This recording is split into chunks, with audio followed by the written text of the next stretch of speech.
Oh, shite. Oh, shite. This is my work shirt that I was wearing. So, hey, we're back.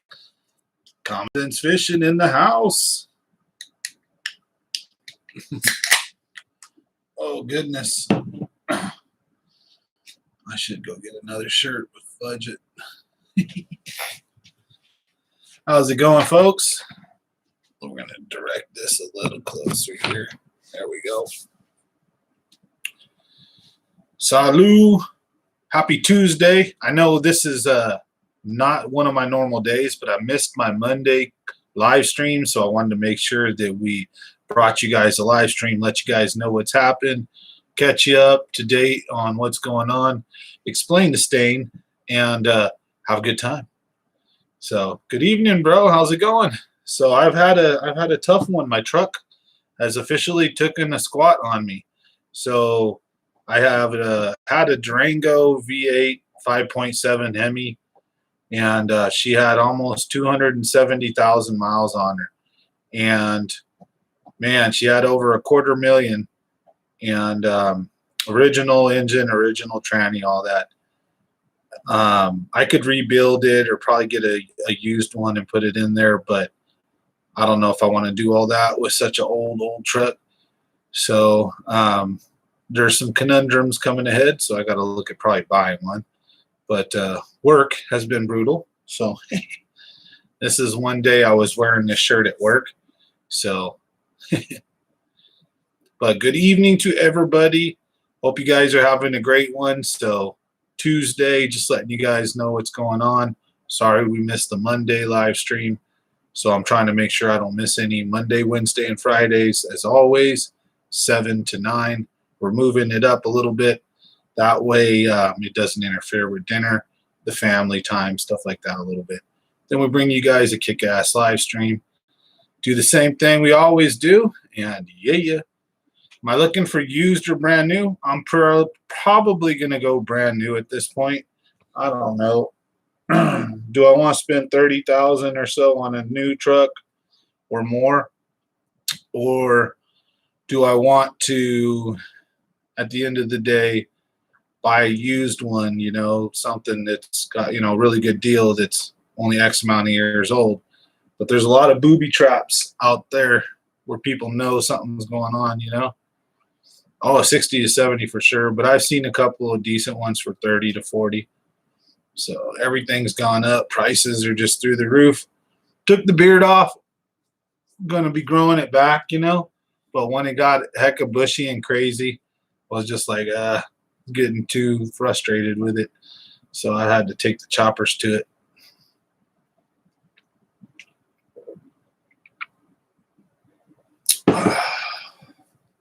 Not bad, not bad. That's some good beer. Yeah, used is insane prices, I heard too. So everything is skyrocketing right now. It's crazy. It's like, what the hell? Too bad mine took a dump ski, so or else I could have sold it. But with that many miles, nah. I just wish she didn't take a dump. It was a good truck. But excited to hopefully move into a new chapter, you know, get things going. And with my heating and air conditioning business, with this YouTube channel, fishing, hopefully if I get my truck, then I'll be able to, you know, get out there and put more fish out in the boat and, you know, get back out there, period. Because right now I'm kind of stuck. So I have to, like, have people tow me around. So I'm kind of at the mercy of, like, when I can fish, where I can fish. So it's like, ugh. All right, folks, don't forget to smash that like button, not the dislike, the like button. And leave a comment if you guys want to. I'm always interactive. Try to chat and have a good time. I'm getting bombarded here on something. What is this?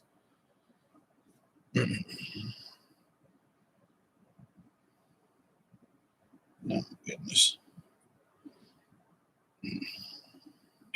Anyways, life is crazy, is it not, folks? Enjoy it.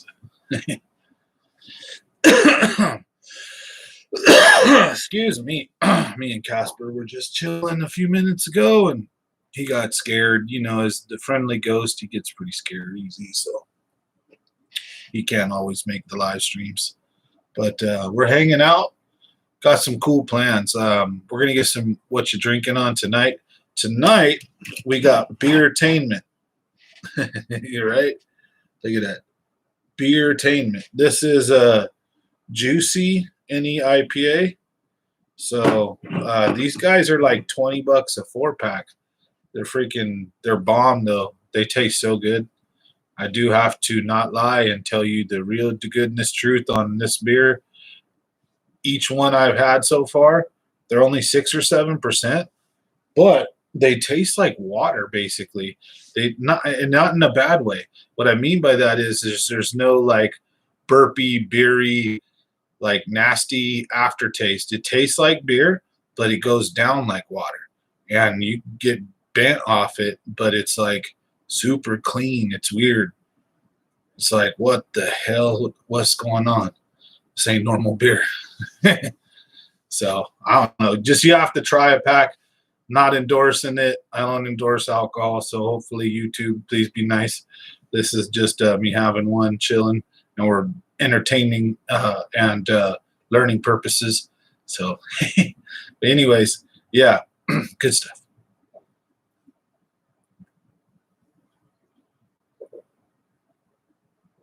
I hope you guys got a chance to check out.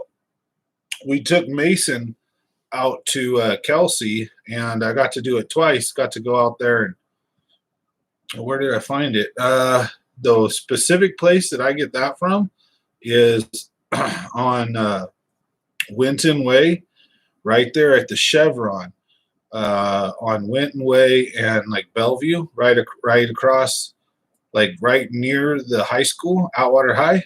That Chevron on the right by Certified Automotive. They got that little beer cooler. There's like 3 or 4 kinds of these, right? And every single one I've had has been like super weirdly awesome. Like, what the hell? Like, it's addicting. It's like, damn. They're pretty good. I ain't gonna lie. Thanks for watching Common Sense Fishing, folks. I got to explain the stain while we staying in the stain tonight. Now we're going to get to the topic. Common sense ain't so common. But this is some of that great stuff foam. When I was putting in an air conditioner, I had a big old blob just fall on my shirt. And I'm like, oh no. As soon as it hits you, ruined, done. You can't get this crap out. Not that I'm aware of. It's like the unholy glue from hell. I had a batch get stuck on my arm right here. I don't know if you can tell, but there's like a that was like weeks ago. So it's hilarious. Got to know what you're messing with, what chemicals you're touching, folks. Got to wear gloves, long sleeve shirts with certain stuff. So, but having a good time. So that's how I got the stain. Just in case you're wondering, was supporting my local guide Ryan Cook Fishing, and right, and had his shirt on out there while I was working, and got a big old blob on it. How's your guys' Tuesday night? Has anybody had any tacos? Taco Tuesday, man. I love it. The Tarmac in Outwater is a cool brewery to go to. Oh, yeah, I'd love to go there and hang out. I've seen it, like, I haven't been there. I said I would love to. I've seen huge crowds of people just chilling out there, you know, enjoying themselves. But with Coof, everything's been closed. And, oh, you know what I miss is a good old-fashioned bowling alley. You know, when's the damn bowling alley going to open? I want to go bowling. I want to get pitchers upon pitchers and throw that ball till the ball starts spinning and it's not spinning, you know. Have a good time. Bowling's fun. I'll do it till I literally throw my arm out. So, you know, I like fishing and doing all kinds of stuff, but don't get me wrong. I love to crack open a beer and go have some fun either way. Baseball, football. I'm getting old though, so it's harder for me to actually physically play those sports, like for real. And take the best care of myself. if I start, I don't know. I can run decently, but I don't have any stamina. But sports, I love them. Hard to play them though when you get older. You start getting all crickety. But anyways, how'd I get on that subject? Anyways, good places to drink. So nothing quite like home, right? In the man cave, chilling. I like sharing a beer with good people, and having a good conversation, stuff like that. So it's nice to have cool places, but everything's been kind of shut down, Back in the days, anybody here, raise your hand. Anybody here remember playing poker nights? I don't know if you guys did that, where you get your buddies together, you get beer, you get whatever, you show up at the house. Somebody had a ton of chips and your decks, right? And then you would do a buy-in maybe like once or even twice a night, right? Where you would do it per game, however long the game took to play. And say maybe the buy-in was $5, maybe $20, and maybe it was $100 to $200 a game, right? And then what you do is you divvy up the chips evenly, and then you'd start playing. And last man with all the pile wins. That's how you roll. No second or third, right? First winner take all. And people get ballsy. They would bluff or they'd throw all in, and you'd get fools that would always get knocked out early. So it was cool. So what would happen is in a given night, we would probably, I'd say we'd probably play 3 or 4 games. So you might have the opportunity to make $500 to $1,000, back in the days, low key like that, having a good time, bunch of friends, having fun, music or something playing on the TV, video games even, whatever. But the idea is playing poker and munching, usually barbecue or something, wife or somebody's doing something, cooking something, or always a good time. That's the kind of stuff I want to get cracking again too, as far as what you can legally do. You know what I mean? Keeping it real. So for the YouTube police there, definitely square pants here. Nothing to see. Keep on moving. Keep on moving. Yep. Nobody losing more than some 30, but someone wins 300. Exactly. It's cool. So like, it's not bad. You can do, we do it with smaller buy-ins too, $10 a buy-in. So the game would be like $80 a game, and we'd just all be crazy and ballsy. And then it would go down to like the last 2 or 3 people, and they would be all cutthroat for a second, and someone will win. Because it was $10. It was like a lottery ticket, but you had a chance to win. You knew when you won, it was going to be like $100, right? If you had 10 people, the more people you had, the merrier it was, right? So common sense ain't so common anymore, folks. It's like, where's the fun things like that don't involve like gangs and craziness and the police having to show up, right?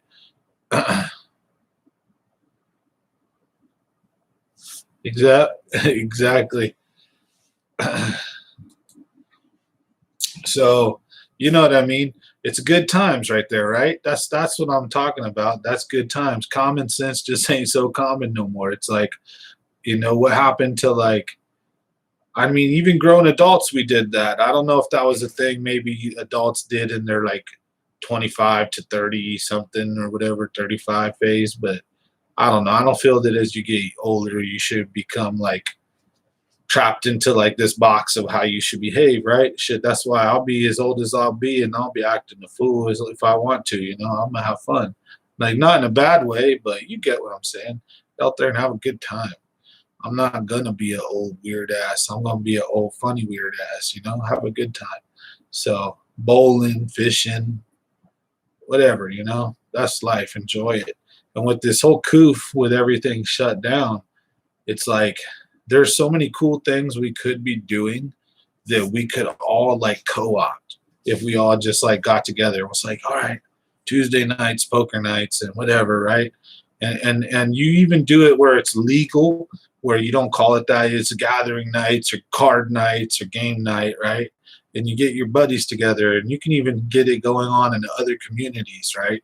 So for people that can't make it to your game night, encourage them to create a game night in their neighborhood where you can have some cool company, get together, have fun, no stress or drama, leave the politics at the door, all this bullshit at the door, and just have fun, right? And play some games like we're the old school. I don't know if you guys also remember linking up Xboxes and then having like 4 Xboxes, and people would come over to that one cool kid's house, right? And we would all bring our own TV. So you'd bring like, some people had flat screens and whatever. Some people had big boxes, but we would literally bring our Xbox, all our gear, and then our TV, and you'd have 16 to 20 dudes sitting in the house, and there'd be chicks too playing and having fun. It would be a blast. We'd be beer, burning it, and we would link all of our Xboxes up together, and I think you could get up to like 16 player or something like that. I don't remember quite what it was on the original Halo. It was so badass. It was before there was online, and we used to have Halo parties. I don't know if it was 8 player, maybe. I don't remember, but it was so wicked. We would all take turns and we would play. And I remember we'd all argue about screen cheating, and like you could look at your buddy's screen and see where he's at, or look across the room and see where they're hiding and camping, and then get back to your screen. Is like that kind of shit is like what I think, would bring people together. It doesn't cost you so much damn money. Poker nights, video game nights or movie nights, just cool stuff, barbecues and stuff. And if you rotate whose house throws it, it's not a big cost too. So I don't know. Went on a tangent there, folks, but common sense ain't so common.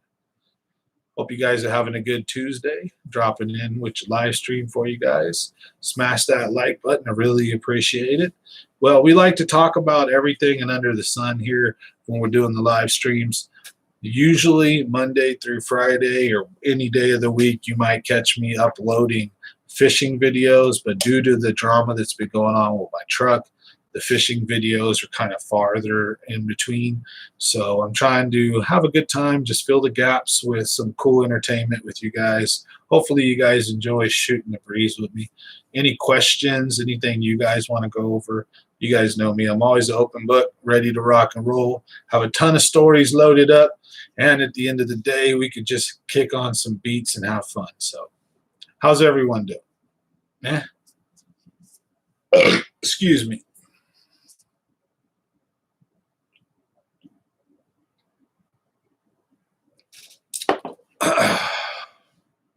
Oh, goodness.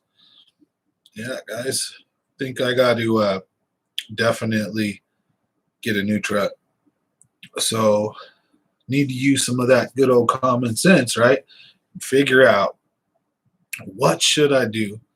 Option A, my peoples, is do I fix my truck? Which is going to be, if I go through the dealer, it's going to be astronomical, right? If I go somewhere else and I find some sideshow Bob, or I go to another, shop and I find someone willing to take it on, I still assume it's a $4,000 to $5,000 job. Now, used cars prices are astronomical right now for used vehicles. So used vehicles are super expensive right now. And then the newer used ones are almost the same price as the new ones. So it's like what you got to do, I think. I don't know. I can be very compulsive. So I got to make sure I don't jump on the first thing I like or see or run my credit 100 times, right? So I've got to be very precise in what I do and where I go. Now, I've been looking around, I've been seeing them in the $30,000 to $40,000 range for 1-year-old, 2-year-old trucks with 10,000 or 15,000 or whatever you have it, where they were bought and then repoed or something happened or whatever have you, but or trade in or whatnot.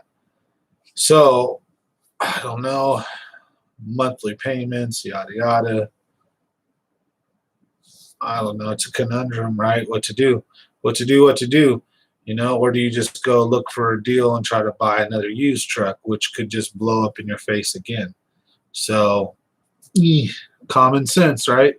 You think is like each person might answer this question differently based upon their financial status in life, right?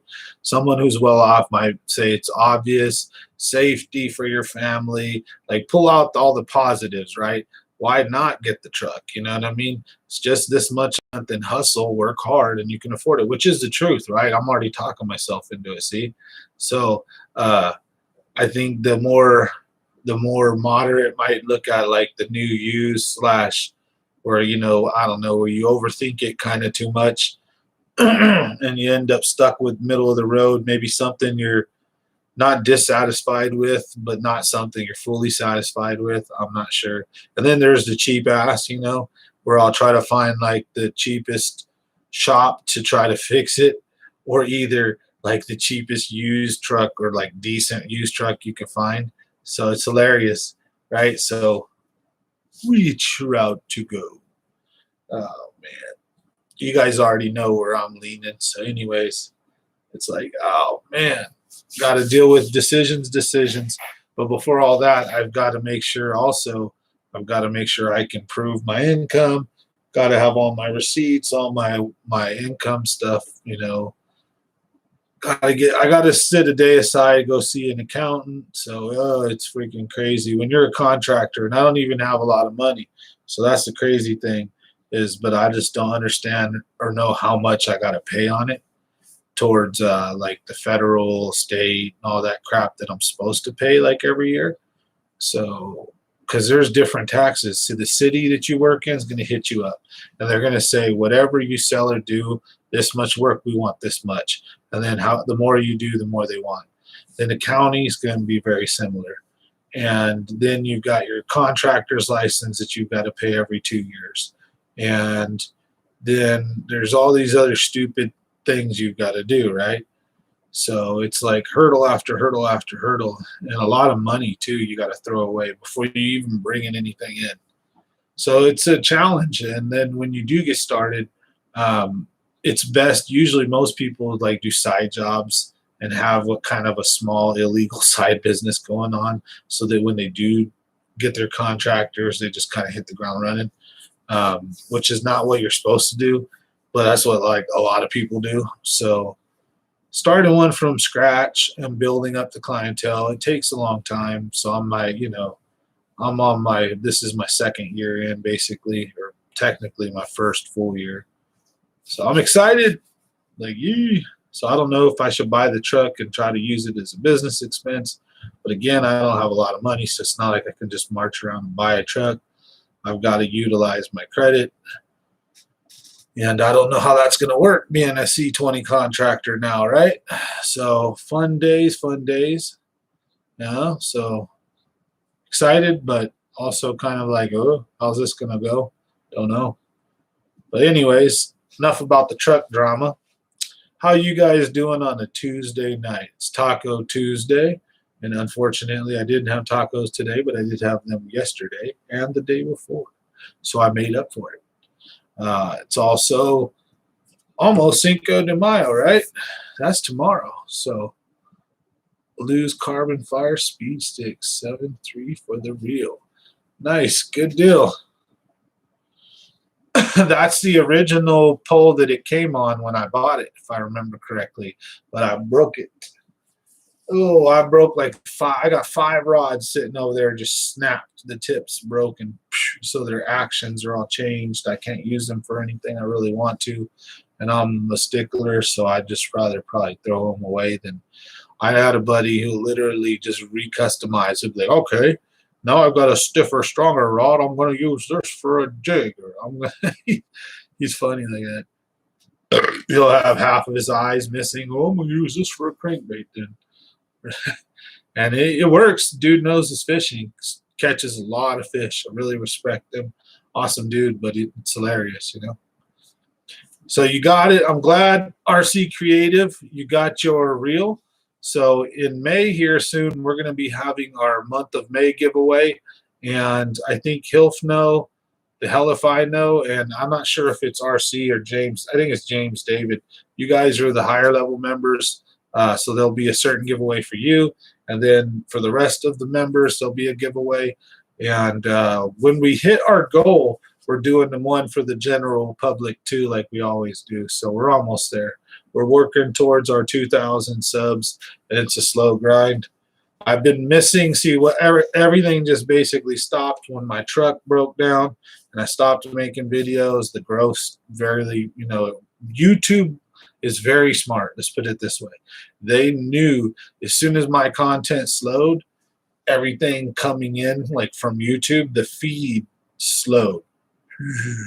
So it's like I'm pretty sure they're not getting recommended, and my newer stuff is not mostly live streams where we're having a good time, right? So if you're like a diehard fisherman and you don't know about my channel and you stumble across this, you might be like, well, hopefully you like it. Hit that like up, that thumbs button. Oh, what the hell did I just say? That like up thumbs button. Damn, I'm not even drunk yet. I just had a tough day at work, folks. But I was chilling with Casper, so I blame it on him. Nice seeing you in the house, RC Creative. So thank you for watching. Thanks everybody for participating in my little live stream here. Just wanted to say sorry for missing Monday's live stream. You guys know I'm trying to do these Monday, Wednesday, and Friday, and the time's been moved 7 to 9. That way I can have a hour with the wife and kids, dinner, stuff like that. So back, net went out. What? Your net went out? You broke your net? Well, that would suck. Oh, internet went out. Back. Hey. Grow the hair back ASAP. Yeah, I'm fat, huh? You see my double chin? That was the hard thing to get rid of. Like, I'm pretty in shape in general. Like, I've got some chi-chis and some stuff left over from when I was heavier. So I'm trying to lose it all, right, and get super healthier. But yeah, the hair was annoying, so what I do is I'll trim it. This will all be back in like a day or two, don't worry. And then what I'll do is I'll line it and I'll make it all clean and nice, and then you won't be able to see the jiggles. You won't be able to see Santa Claus. Salud to everybody. How are you guys doing on this fine Tuesday night? Almost Cinco de Mayo. Everybody party time tomorrow. Also, fishing related, I'm hoping again, so if you're just showing up, hoping to get a new truck here. So my last truck blew up, so that sucks. My engine done. And it's a hard conundrum what to do. Yeah, you know what is good is trimming it, right? Trimming it. And here's why I'm like this. I'll be perfectly honest. I was just so burned out, let's just say that, and tired, and like a hard day of work type thing. At the end of the day, I decided I'm going to trim my beard. So I trim it, and I screwed up and like slipped and did something, and I ended up digging into my beard too deep. And I'm like, well, so I just... no, I haven't. I need to more though. Like, I know exactly what lure you're talking about. I need to throw more wake baits and swim baits, top water. That stuff's coming soon. So I do have a lot of that stuff. But the thing is like a lot of that's low light visibility. So early morning, late afternoon. It's going to be certain like windy conditions, or even when it gets like really hot in the middle of the day. But I'm kind of waiting. See, at the spots that I'm fishing right now, what we're dealing with in fishing right now is a lot of the fish are done spawning. There's still fish spawning. There's still fish on beds, but there's not a lot. Most of the fish have already done it, right? So there's a ton of fry. You'll see all these fry everywhere.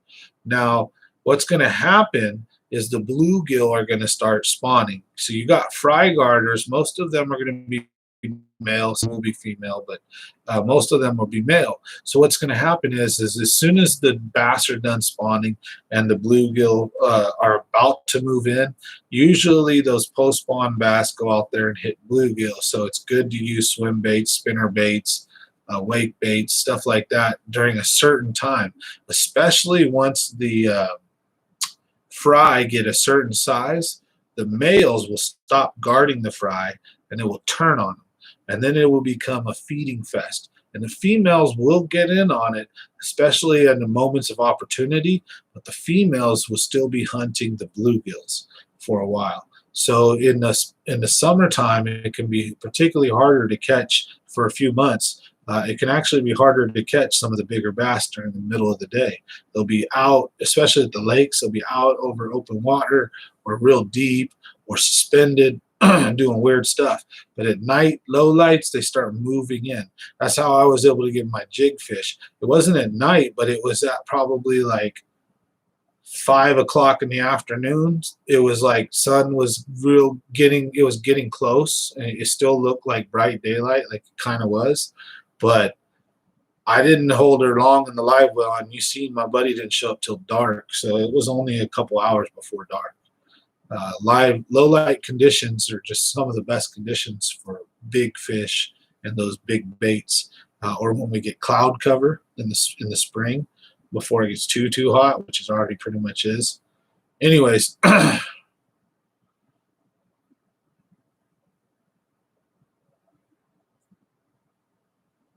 Oh man, I tell you what, the drop shot, if you're going to use something finesse, a drop shot is really killer, especially sometimes in the spawn. The fish actually will, once they've done feeding and they kind of move in for their bed stage and the whole thing's about to happen and they're in that kind of phase, and when they're protecting and circling and all weird and funky, they won't, a lot of the times they won't hit those lures. They'll the drop shot, almost anything and everything, what you have to do is actually fish the bed.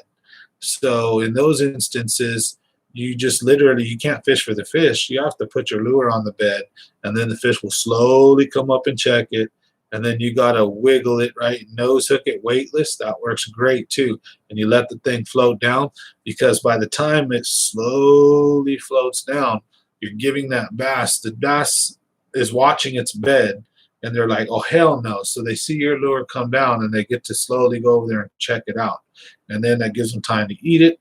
And usually you can either watch your line twitch or pop, move, or if you've got tight line, and feel the little, the little tap. And you use a smaller hook, not a real big one. And boom, lay right into them little guys or big girls. So great lure. I like using all kinds of crap, whatever works. Nico rig, yeah. A lot of people use the Wacky Rig Cinco with the nail weight. That's basically what that is, right? So there's just like many different ways I've seen them do it, depending on when they're using the rubber bands or how they're hooking it up. So, but I don't know. Most of my bass, my bedding bass, if they're on a bed, they're either going to come from things like, I usually get them with things like drop shots, Ned rigs, but mostly also weightless Cincos, like Texas rig, but weightless, and then U-heads, little U-heads with small weights. So it's just a hook, and it free swings. And then I have a little weight so that when the lure hits, it goes boom, and it hits the bottom, and then the lure can fall down. And then I can pop it, and the lure has action that is separate of the line and head. So it's like a swing jig or whatever they're called, swing head jig. I don't know what the hell, I'm burnt out right now, sorry. But pardon my terminology, so sorry about that. There's a lot of different ways to do it. You just gotta, whatever you're more comfortable. But when you start getting the bigger fish, the Cinco, the weightless Cinco, the U-head, I prefer a bigger, stiffer hook sometimes. The smaller hooks get them, But the problem is in order to throw it efficiently, you have to usually use light line. And when you hook a big girl in a place like the Delta or somewhere where there's a lot of crap around you and docks and whatever, you can't let that fish just punk you. You have to like, you don't want to snap your line or straighten your hook or pull the fish off, but you at the same time don't want this thing just running wild and taking off on you, because then it's going to wrap you up, tie you up, snag you, or break you off. Yep. That's my pack. That's my Addy, bro. If you want to send me something, go ahead. Appreciate it. But yeah, I like drop shotting as one of my favorite techniques. If you guys watch my videos, come on, like a ton of my fish come on the drop shot. I mean, because I just can't go without catching a fish. So I'll throw the big stuff too. A lot of fish on crankbaits. You'll notice top water, crankbaits, jerk baits, LV 500, drop shots, Ned rig, Texas rig. You'll see those are kind of my big favorite go-tos. Like that specific selection right there. Boom. Those are like almost all I need to catch fish any time of year. And then I'm very versatile. I can fish other stuff, but those are pretty much my go-to. And a jig. I forgot the jig. So jig, Ned rig, drop shot, Texas rig, weightless Cinco or weightless, and then top water, jerk bait, square bill, LV 500. And top water could be frogging, could be whopper plopper, could be. So you know what I mean? Those are pretty much, my box would consist of nothing but that. Like I don't need, to throw like everything else. You know what I mean? Like it works, but there's a lot of ways to catch fish. You do it the way you like doing it. But I do also like branching out and getting better. I don't like putting myself in a box. So if there's other techniques to learn, I'm always on it. But it's hard to master them, right? So like I've caught a few swim bait fish, but with the big swim baits, I kind of suck. I don't catch a lot of fish on it. Right? See? So, but like when it comes to say like a big S-waver, depths 250, like I don't have a lot of confidence throwing those lures. I just haven't caught a lot of fish on them. And then when I do, I catch some 2-pounders and 1.5 pound weird. It's like, oh, what the hell did out of all the, when I get one on this stupid bait, it happens to be the same size as the bait almost. It's like, what? So never give up though, right? And then always tweak it and look at what you're doing and try to figure out where the bait that the big fish are eating at, and yada yada. There's a lot to the big fish fishing game. You usually got to put your boat up real shallow and fish out to shallow. You got to utilize the wind, the shade, the sun. Don't let your shadows cast certain ways. So when you're big fish hunting, it's a whole different game. And I believe it or not, I've done it too. Where for a while I big fish hunted, where I didn't care to catch 100 little fish. When me and my buddies, we'd go fishing, and they would take. Well, I'd go with all my buddies, and like we'd all have different lures, let's say, and they would be catching a ton. But if they weren't big enough to entice me, and when I seen that they were all like dinks, pounders, or whatever, I just stick with my spinner bait. Like, or whatever I was working. And sure enough, I'd usually stick 4 or 5 pounders, whatever, when we were kids, right? Even bigger. And just piss them off because they'd be trying all these lures or catching even fish, but, all laughing at me or whatever. And I'm over here with my spinner bait, casting and reeling, 100 casts. But when I get my one fish, it's usually a big one. So that's how I used to do it. Now I love catching fish. I don't care if it's a little fish or big fish. The tug is the drug, as they say. So, bro, only thing I ever catch fish on is night crawlers and anchovies, right? Exactly. Hey, that's cool too. The tug is the drug, right? Power bait. I remember that's how I got started, cat fishing and trout fishing. So I had to learn how to cast. I had to learn how to reel, how to hold the pole, how to tie my own hooks, right? So we started with like catfish and trout. Oh man, I would love to get over there, brother. I got to get to the East Coast one of these days and do some fishing over there. I've got to go to Florida and fish where there are gators and do all that. That was cool. I stayed there for like a week. And then I've been to New Mexico and fished. I've been to Arizona and fished. I've been to Oregon and fished, and then I fished all throughout California. But I've never really got a place where they had giant muskie or walleye or anything like that. That would be some awesome stuff. You know what I really want to do too? Got really inspired by like Ryan Cook going out there, man. I want to go catch a giant sturgeon. Uh, you know what I mean? Oh man, right? State record was broke twice this week. Probably, if you guys, I got a buddy on Facebook who's from the West Coast, and he moved out to the East Coast, and he makes swim baits and he throws his own, and he catches monster walleyes and monster bass. Like everyone says, oh, there's a 4-pounder's big, and he catches like an 8-pounder out there in the East Coast. And he'll send me pictures all day. He makes fun of everybody. He reminds me of if you guys Fear and Loathing in Las Vegas. He's like fucking that dude. It's awesome. So smash that like button if you guys get a chance. Thanks for watching Common Sense Fishing. Again, sorry I missed my Monday live stream, so I'm doing this here Tuesday for you guys. Apologies, but I will be back tomorrow as well. So don't forget the time's been moved up 7 to 9. And yeah, and then we just kick it and talk fishing, BS, whatever we want to. Why are double-digit bass hard to find in California? They're not. There's a ton of them here. Monsters here.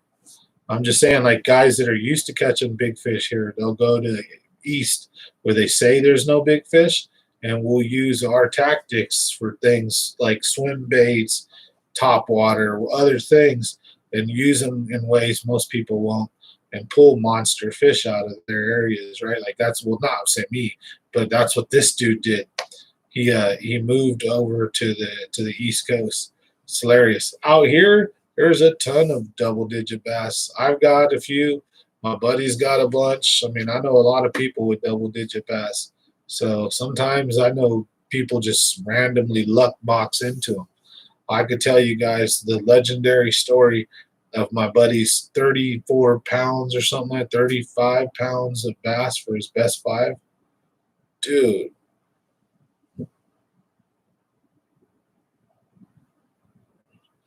Oh, yeah, bro. If you send me the dream shot, I'll try it out, bro. I'll do it on a video on it. I'll shout you out and be like, dude, send it to me, and I'll go out there probably to McClure and guarantee you I'll catch one on it for sure. So McClure's got a ton of numbers. So I can go out there and usually put 50 to 100 fish in the boat if it's a good day. When it gets bad, though, McClure can be brutal. So that'd be awesome. You know, get out there, take your dream shot out there, and have a little fun with that. Don Pedro is also a great lake around here. New Maloney's.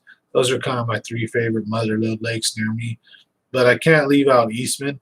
You guys want to hear the story of how the drunkest bastard on earth caught like 34, 35 pounds of bass for his best 5 and managed to catch like 8 bass or 7 bass all over 5 pounds?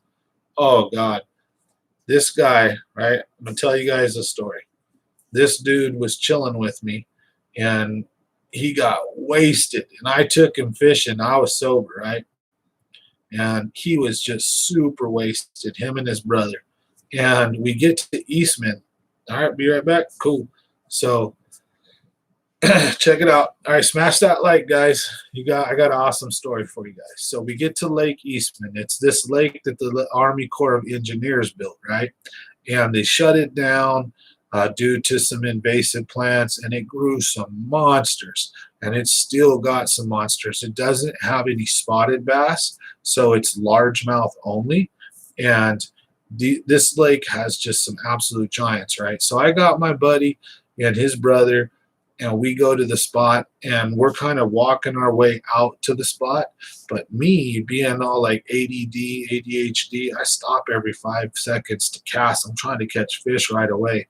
But my buddy, he knows where he wants to go. He's just all bent and he's marching his way over there, right?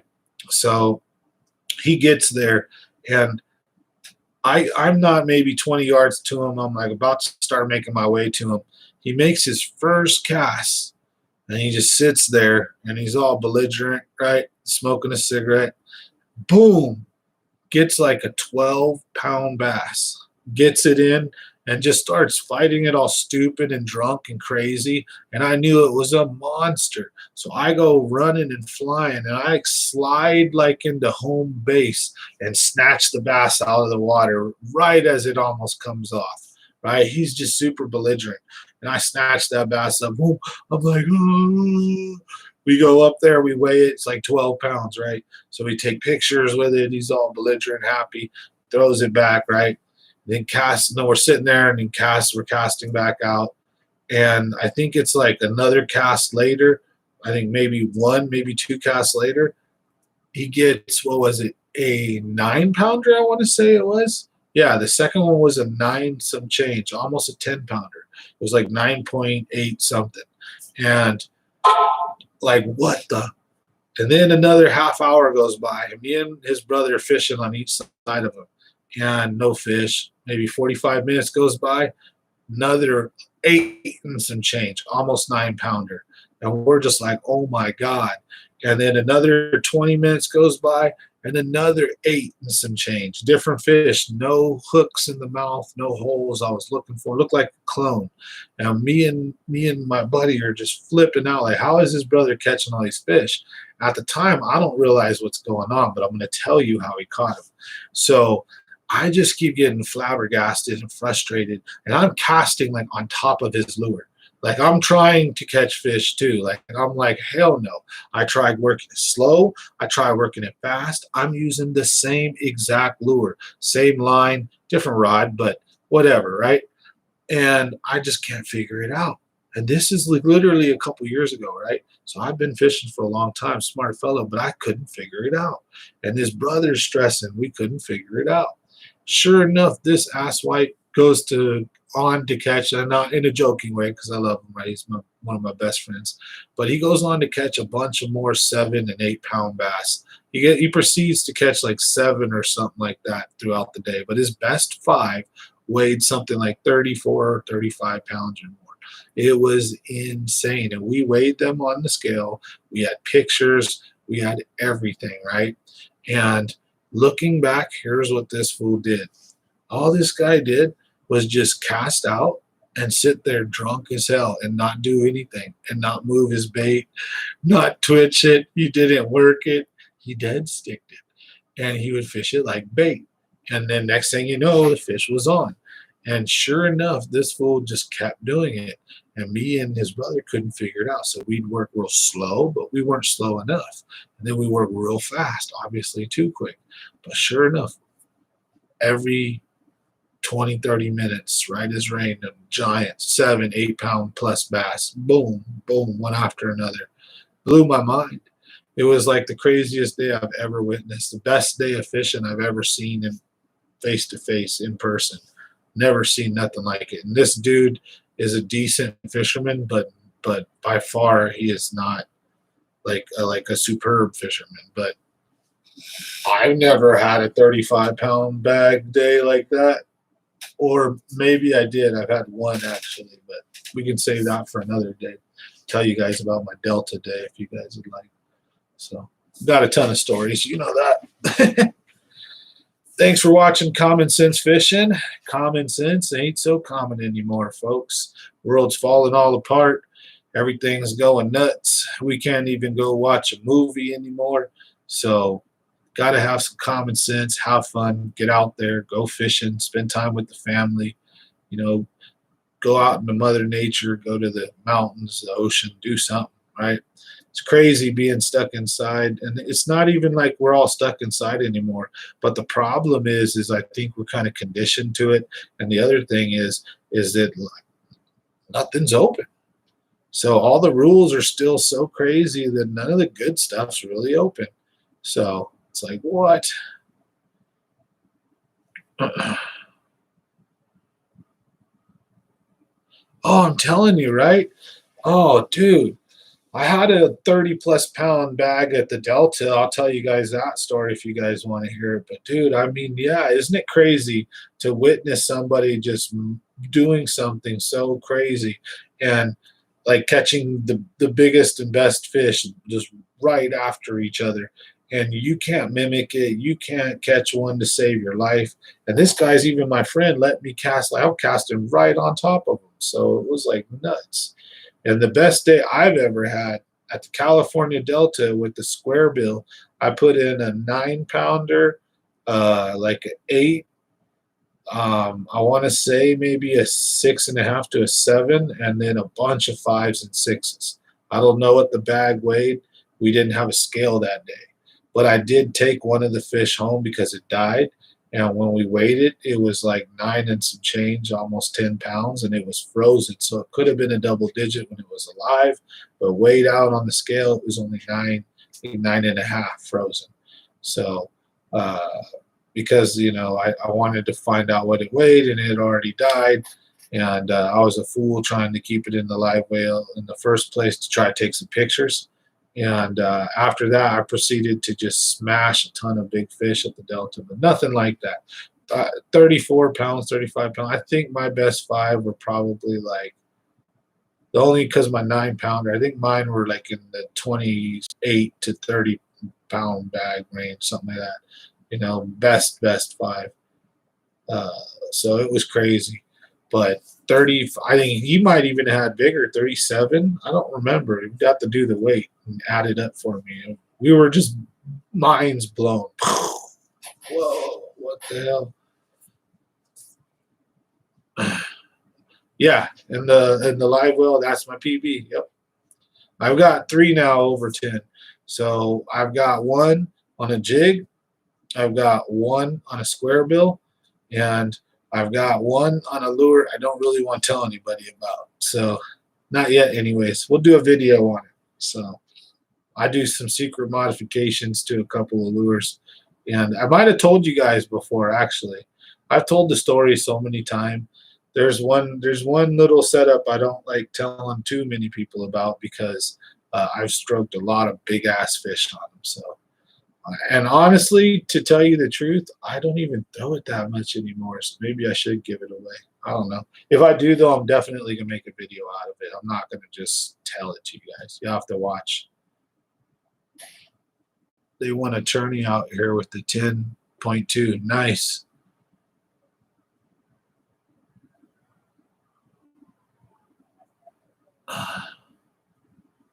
Ha, heck yeah, right? I love it when it's like that. When sometimes it goes the other way around. When oh yeah, I will. So oh no, that was the total bag 10.2. Yeah, that kind of stuff happens. But once you get your 5, I think that's when you got to learn how to like start throwing the spinner bait, the square bill, the jerk bait. And then in some of those lakes, I don't know, maybe blade bait or floating flies, drop shots. There's like the dudes on the East Coast been doing the floating fly for a long time. So I would suggest it's probably more power fishing techniques they probably need out there to. I'm not from there, so I can't judge. But you know what I mean? Based on what I see and think is I think maybe people over there assume that the bass are too small on the East Coast or the water is too clear for this or that. But if you can't draw out big fish or you can't find them, you might be doing something wrong. But at the same time, I do know some lakes are better, some states are better than others for sure.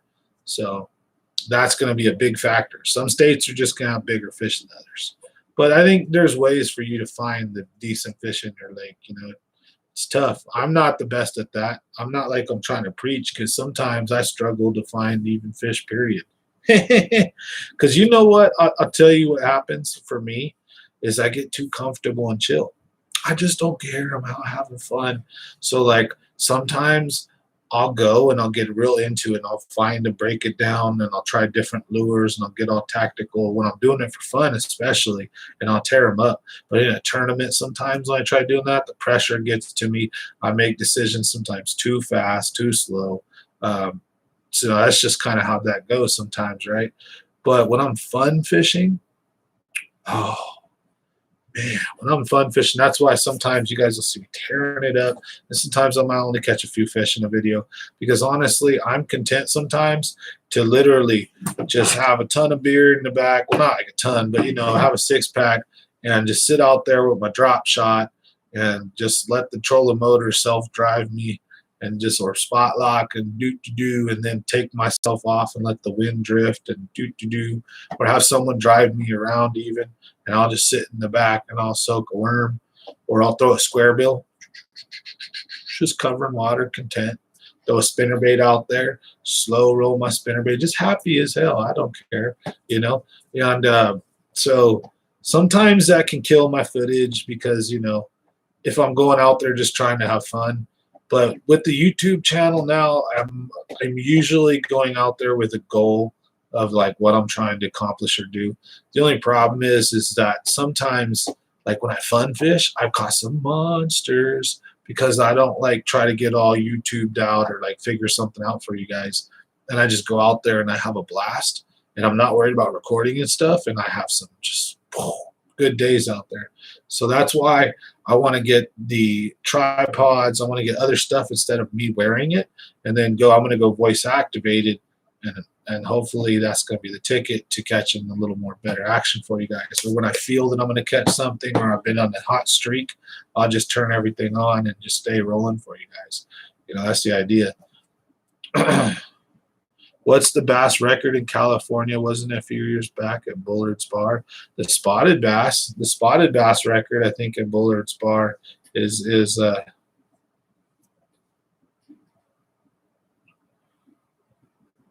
hope you pick the right setup, right? What's the bass record in California? Well, if you're talking about spotted bass, I think it was Bullard's Bar, and it's like what, 11, 12 pounds, something like that now. And oh yeah, for sure. And for filming, for sure, because I want to not spend a ton of money, but I want to get some decent stuff. So I think I need to maybe go away from the GoPro, or at least have a real actual camera in one spot, and maybe GoPros in others. So, oh yeah, and audio. That's where you get the camera with the audio, right? With the nice mic, and then you put it on the tripod. When I smash around, I just put it down, turn it off. I don't want to break it. So, but then once we pull out and stop, and we're in a suspicious spot, set it up, put it back. Or there are a lot of guys that have cameramen and people that help them. So I'm just going to try to preset mounts up on the back of my motor, so that I can just take the camera and then just angle it just right, and then hit record, and then off I go. So you know what I mean? Yep. That's what I'm kind of trying to do here, is get something set up like that for you guys. That's the way we're going to be taking the fishing part of the channel, which as soon as I get this truck bullshit figured out, that's step number one. Get back out on the water. So you guys probably going to see a few months of me getting out there fishing, trying to teach whiteboard tips and tricks, and then like cool fishing adventures when I get my truck, right? But once I've like got the summer down with this heating and air, then I'm going to start really diving into really putting some high-end production into the channel for you guys. Hope you guys like it. Now these live streams, I want to eventually carry everything over to Common Sense Talks. Common Sense Talks is my other channel. I don't do a lot on it right now because it's just not growing a lot. So I don't know, some people just might not be interested in hearing me yap about things other than fishing. So the Common Sense Talks, my kind of news, political opinion, my rants, and also like that's where I would like to take this kind of content too, so that I could separate the two eventually, and just be chill. This stuff, sports, collectibles, the beer, Stone Cold Austin style, right? That kind of stuff on one channel, and then just tips, tricks, fishing videos, because there could be kids watching, yada yada, for the fishing channel. So hope that works out. If you guys smash the like button, also get a chance to check out Common Sense Talks. That's my other channel. This is Common Sense Fishing, and that's where I would like to eventually bring all this cool stuff. I got plans, but we'll see how it goes, right? You never know. So everybody want to be YouTube famous, but I'm in my aspect, I'm not necessarily trying to be YouTube famous. It's actually I'm trying to be successful, but I'm trying to do something I like.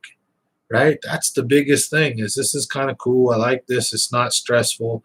I can talk to an audience, especially this way, and I like sharing. I like teaching. So I like laughing and making people laugh. So I feel I've got something cool to offer, and I'm going to offer it. And hopefully you guys like it and enjoy the content. So that's kind of how we roll here. I keep everything just off the cuff.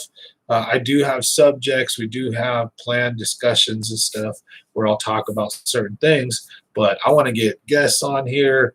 You know what I mean? But for now, you guys are my guests. Right? We get to communicate and chat.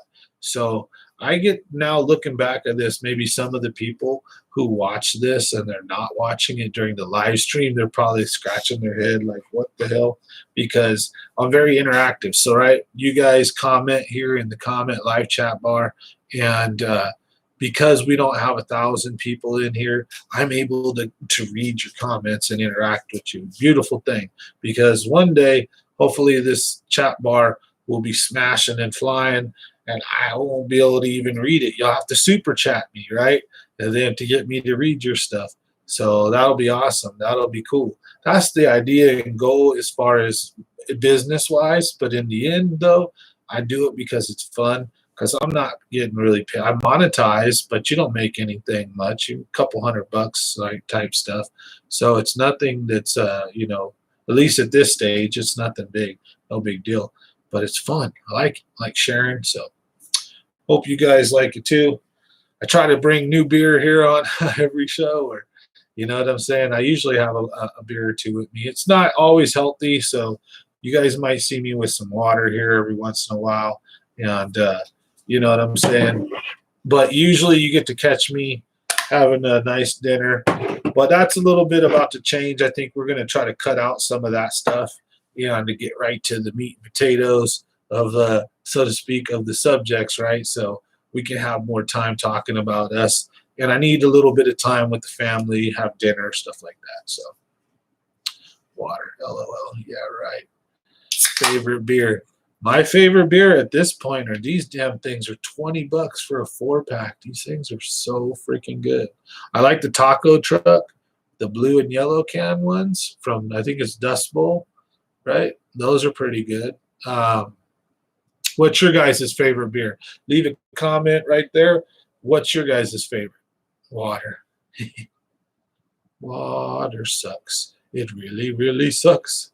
Water sucks. It really, really sucks. If you don't know where that's from, then I don't know what to tell you. But happy Tuesday, everybody. Thanks for joining Common Sense Fishing on my live stream. Excited to have you guys. So sorry I missed Monday. We do this Monday, Wednesday, and Friday. But Sam Adams Cream Stout. It's from Ram Ranch. That's right. Water sucks. It really, really sucks. Sam Adams Cream Stout. Yeah, I don't know. I used to be, before the heartburn and the stomach like stuff happened, I could, but I don't really like a dark or brown beer anymore. I just can't handle it. Stomach don't like it. It's too heavy. Like, I can't get drunk. Like, I can enjoy it and have one or two, but then after like 2 beers, your stomach's just like, oh, oh, oh. You know what I mean? I don't know. I'm just a biatch, baby. When it comes to that stuff, I ain't gonna lie. I don't like dark beer. But I'll drink some 9 and 10%. How about the Therapist? You guys ever had the Therapist? Look at this. I'm double fisted.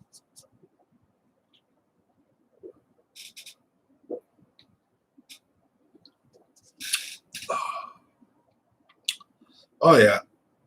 How about, I ain't gonna lie. Favorite drink, folks. What's your favorite drink? I'm gonna tell mine first, right? So my favorite drink. Oh, okay. My favorite drink, I ain't gonna lie, is a Cadillac Margarita. The one that's got like the really good tequila, but it's got to have like either Grand Marnier or Cointreau or whatever it's called, the orange liqueur. But it's got to be those two or one of those two. Grand Marnier is what I think it has to be. And I could drink a million margaritas. I don't know why. I'm a margarita drinker, so they taste good, and then they get you smashed. I don't know if I've ever had any Blue Dream. I know I've smoked some Blue Dream though. I ain't gonna lie about that.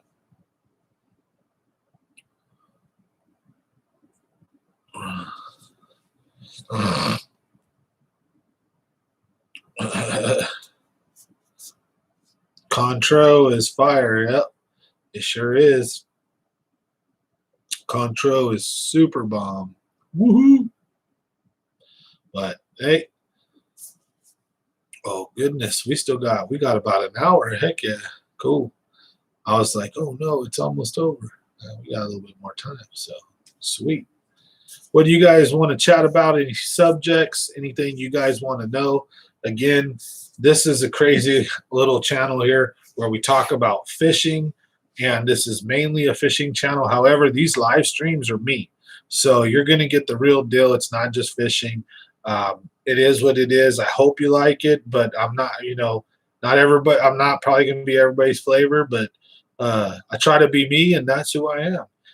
The cool thing though about this channel is there's a lot of different cool stuff going on here, from charity stuff for little kids, kids with cancer. I'm doing a lot of good for the community. At the same time, I get savagely just have a good time, go out to Clear Lake, go out to the lakes and have a good fun time. Not too much, we don't really like cuss words. We don't have any cuss words on the fishing videos, but here on the live stream, I may definitely let a few slip. So I hope you guys enjoy it. This is kind of like I said, Joe Rogan meets Brian Latimer or something, So the best way to get discount gear. Let's see here. Wow, I got on a tangent for a minute. Sorry, guys. I like eye contact, but I don't drink until drunk evermore. Yeah, some people, man, you gotta leave it alone or don't, right?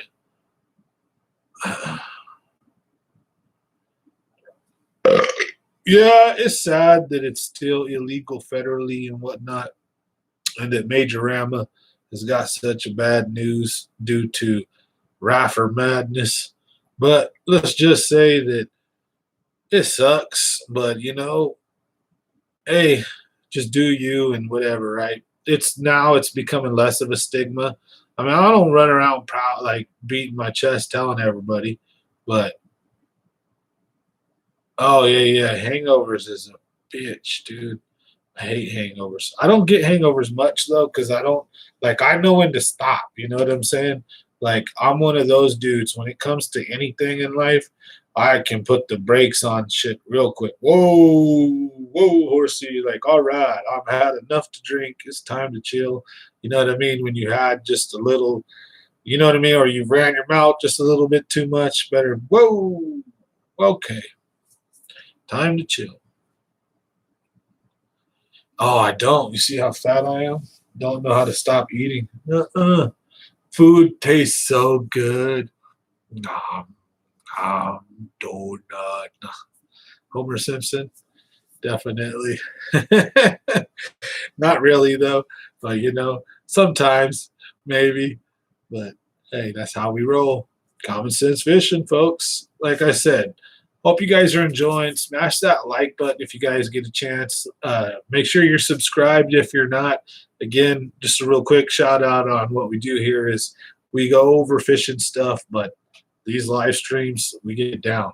You might hear me rapping. You might turn the channel on and be like, whoa, what's going on?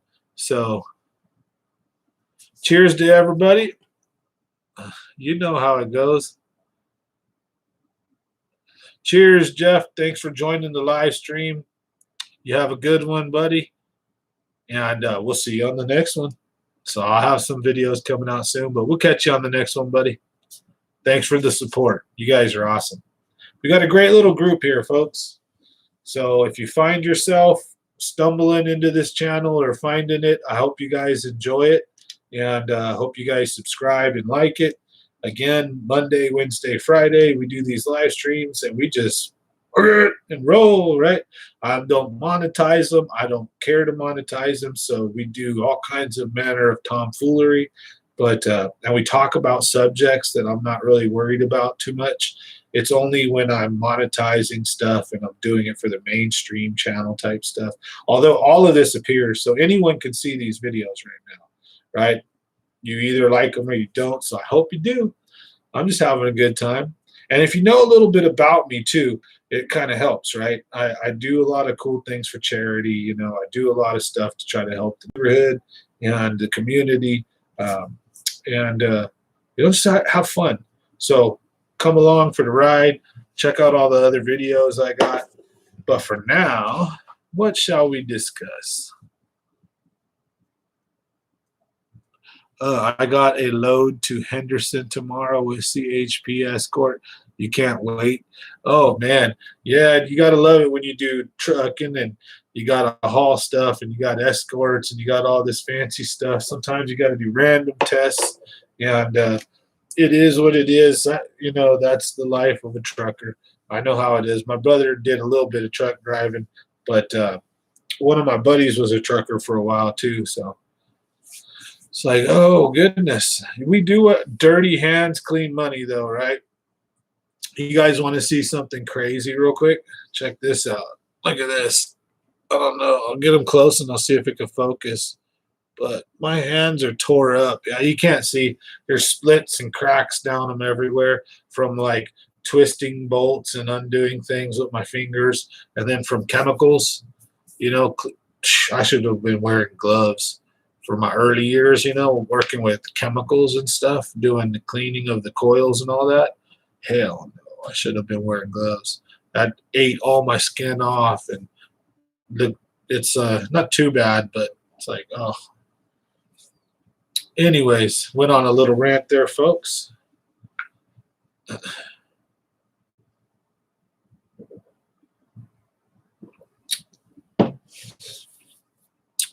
How are you doing?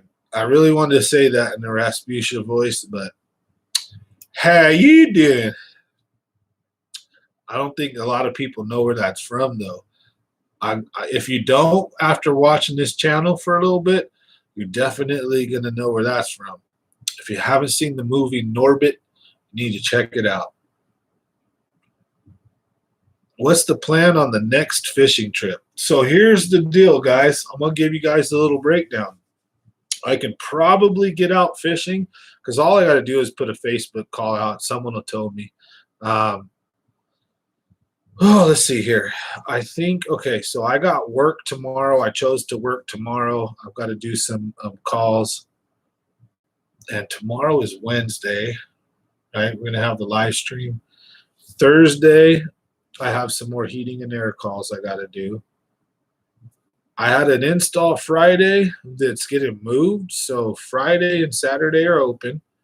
But I think I'm going to try to do something with the family Saturday and Sunday. So I do believe Friday is going to be the next fishing trip. I'm going to try to get someone to tow me to the Delta. That's where I would like to go.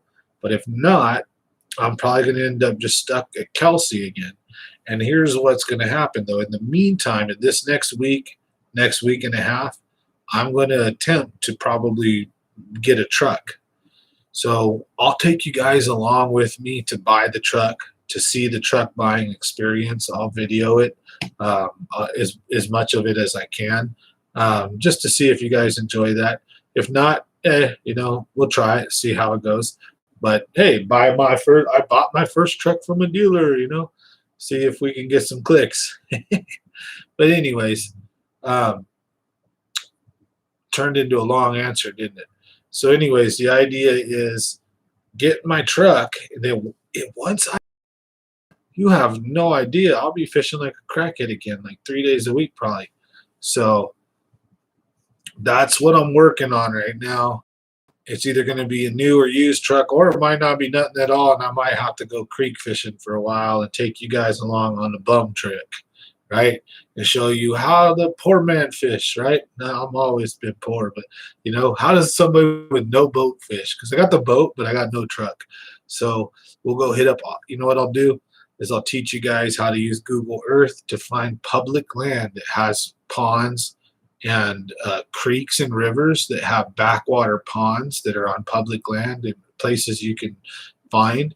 I'll show you like some of my, because I don't want to piss the guys off. So I'll show you guys some of my local spots that I can go catch fish on from shore, or canals. There's some canals I know, some creek spots that I know, and I don't want to blow up too much because here locally you give a spot away and the next day it could be really bombarded. Excuse me. So stay tuned for that. I'm definitely going to do that. No matter what happens, I'm probably going to be doing some of that as well to show the other part too. Like not everybody has a bass boat and can just smash around the lake and fish everything. So how do you break down a lake or an area when you're fishing from shore, fishing from your car? How do you know which, say the lake has 3 launches, which one do you go to, right? So unless you know the lake, those can be a little bit challenging. But again, Google Earth can help do a lot, and so can a topographical map can show you a ton about a lake and probably which ramp and which spot you want to choose depending on what time of year in your area, right? So maybe that would be something cool. I don't know. But I'm not a know-it-all, and there's lots of dudes smarter. But that might be a cool little video subject, right? Is covering fishing from the shore fisherman's perspective and trying to break it down and make it easier for you. So, because I've been shore fishing since I was a tyke. Now, being that I've been in a boat, I might get a little rusty, but I'll pick it up like that, because you get snagged more when you're fishing from shore. There's a little bit of rules you've got to follow. So, hope you guys enjoy the content. Thanks for watching. This is our Random Tuesday live stream titled Common Sense Isn't So Common Anymore, for a couple different reasons. So we're going to get into the twisted double meaning behind the title. If you managed to stick with me thus far, or you're landing on the page now, thank you. But what I want to do is explain, right? The title is Common Sense Isn't So Common Anymore. Now, that's a term that really is important in today's time with the world falling apart and just craziness seeming to be prevalent everywhere. That's obvious. Common sense just doesn't seem to be very common. Now, the double spin or kick on it, my little dumb moment, is obviously my truck's broken, and so common sense, well, this is Ryan Cook's shirt, but common sense fishing can't get out and fish right now, so I'm not so common, right? So unfortunately, I know, stupid joke, haha, but so unfortunately, I can't get out there and fish as much as I'd like for you guys. So hence, common sense ain't so common. So letting you guys kind of know what's going on. And you know how it goes.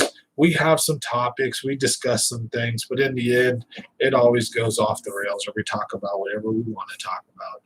That's just how we do it here. You had a boat with a 2-wheel drive truck for a long time. You would always get nervous dropping it in, taking it out, LOL, right? Yeah, I'm probably going to get 4-wheel drive. I don't think I want a 2-wheel drive like an older or like a smaller, I think I want like a mid-sized truck, but because I want to be able to use it for work too. So I want to try to write some of it off. I want to use it mostly for work and fishing. Fishing is work, but not like if I take trips with the family, it'll be the only vehicle that holds 6 people. So that's the problem. I have 4 kids. So 4 kids, me, and Mama Bear. So They don't make a lot of vehicles like that, right? As far as cars, not a ton of 6-seaters, and then not ones that could pull a boat. So I got to get a truck or an SUV, and I'd probably rather get a truck than an SUV because I want the bed so that I can throw stuff in it, tie it down, and you know what I mean, haul trailers and things. The SUV, I don't want to like, you know what I mean, worry about if I got to haul something long, but I don't have a trailer. In the truck, I just throw it in the back of the bed and it'll stick out and I put a flag on it, right? So I'm really thinking that's what I want to do. But that's the decisions I gotta go over here soon, guys. Stressful though, I tell you what, finding out that you blew a cylinder.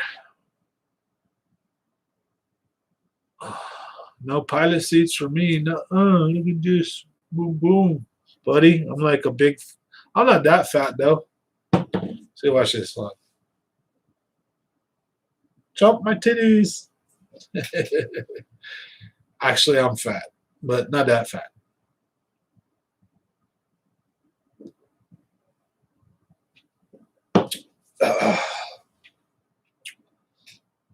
I do need a full-size truck though, just because of everything I'm going to try to do with it. Boat, trailers, work. I want it to be a workhorse, and I want to take really good care of it and hopefully get it to last a long time. Oh yeah. Yeah, bench seat will only fit 6 people. I'm an idiot. Sometimes I'm clueless, right? Like that, like because inflection, like trying to read someone's words, and I'm like, oh, I need a full size truck, and then all I'm thinking is, oh, you need a full size truck. The fact, no pilot seats. Pilot seats are like the ones where it's just a seat for you, and so I didn't like bucket seats, right? So I didn't think of that. I'm all retarded, like thinking, oh, because I'm fat. So doughy. Anyways. But yeah, it's a little stressful, you know, having to deal with this decision like this. But I tell you what, I deal with things like this decently in life when life throws you a curveball. It's just like you got to make sure you make the right decision the best that you can, because these are important moments in your life. The moments like this, right? Because I got a couple of, I've got the yin and the yang. I've got the devil and the angel. I've got whatever, the good and the bad, or I've just got the left and the right. I've got like 2 sides arguing right now with me. And one is go good and get the right stuff, or just get something expensive and nice, and you know, get a loan and put whatever down and just deal with your monthly payments, because you're going to succeed and life's going to be good. The other part of me is like you only got like the X amount of money. You can only do this or that. So you need to buy a used one, or you need to find someone to fix it, right? Yada, yada. There's like 2 conflicting sides of me, right? Like there is in every person. And in this kind of decision, in these moments in your life, you have to make sure that you make the right one, because sometimes the decision is to do the bigger, better. And when you look back, you'll be glad you did. And then a couple of times, the decision shouldn't, for me, has been to go the opposite route. And I look back and I'm dang glad I did. There's a few times where I made a decision and it was the wrong one, right? You look back and like, I wish I had did this. Hindsight 2020. So here I am with only so much money, and I have a C20, so I bring in my own. I'm a contractor. I work for myself. So can I make that much money? And do I, right? So, because a truck's that's not a small buy. They're 30 to 50 grand, like buying a small house. Right now, I would rather my damn truck worked, and if I was going to spend 30 or 50 grand, I could buy my dad and brother a nice mobile home. What the hell would I want to buy a truck for right now? If I could like buy my parent, like my dad and brother, I could buy them a small little house, basically. Like, you know what I'm saying? Like, what the? So I'd only be doing this out of necessity, but money comes, money goes. let's just put it this way, that like God has blessed me, or I've also blessed myself, as well as like hard work, and did decent the last month when I was very much worried about how things were going to look. And hopefully it's going to get better. We'll see, right? So kind of crazy. So I'm excited. I'll take you guys along. You guys can follow the story. Excuse me. We'll tell you guys what happens. But on a lighter note, I think I want to see my buddy Casper real quick. We're going to put this out of sight right over here. Okay. You guys give me just 1 second. Oh, how you guys doing this fine, lovely night? I notice, I pay attention. Like I said, if you guys see that, if you guys notice I'm looking at you, then I'm directly addressing you guys, right? Like the whole lot of whoever's here, I'm looking into the camera and I'm engaged with the group of you, of whoever's here, right? If you see me looking off like this, and I'm not looking at you guys, but I'm looking up into the corner, then what I'm looking at is usually my viewer count, right? Just keeping a track, because sometimes there might only be a few people in here. Sometimes I've looked up and been like, oh, wow, there's like 10, 15 people here. Like, hey, how's it going? That I know it's not that I'm like, let's say, going to talk anymore different. It's just like I'm going to acknowledge the fact that there's probably new people here, and I'm going to welcome them, or I'm going to, redo things a bit. It's like, not like redo, but you know what I'm saying? Like catch everybody up to speed. So, because it's weird sometimes when you drop in on the live and you're just like, whoa, where, and the title says this, and you're in and you're like, whoa, what's going on? So, right, that's how a lot of lives go. So it's crazy.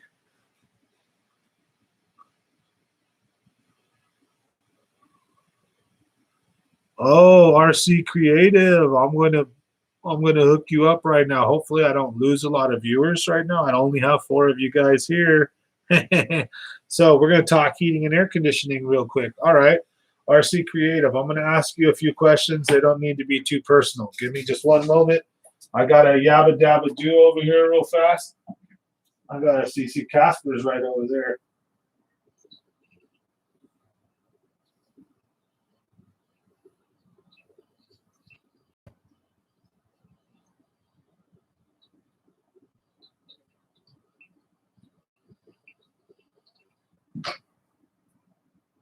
So, RC, how big's your house?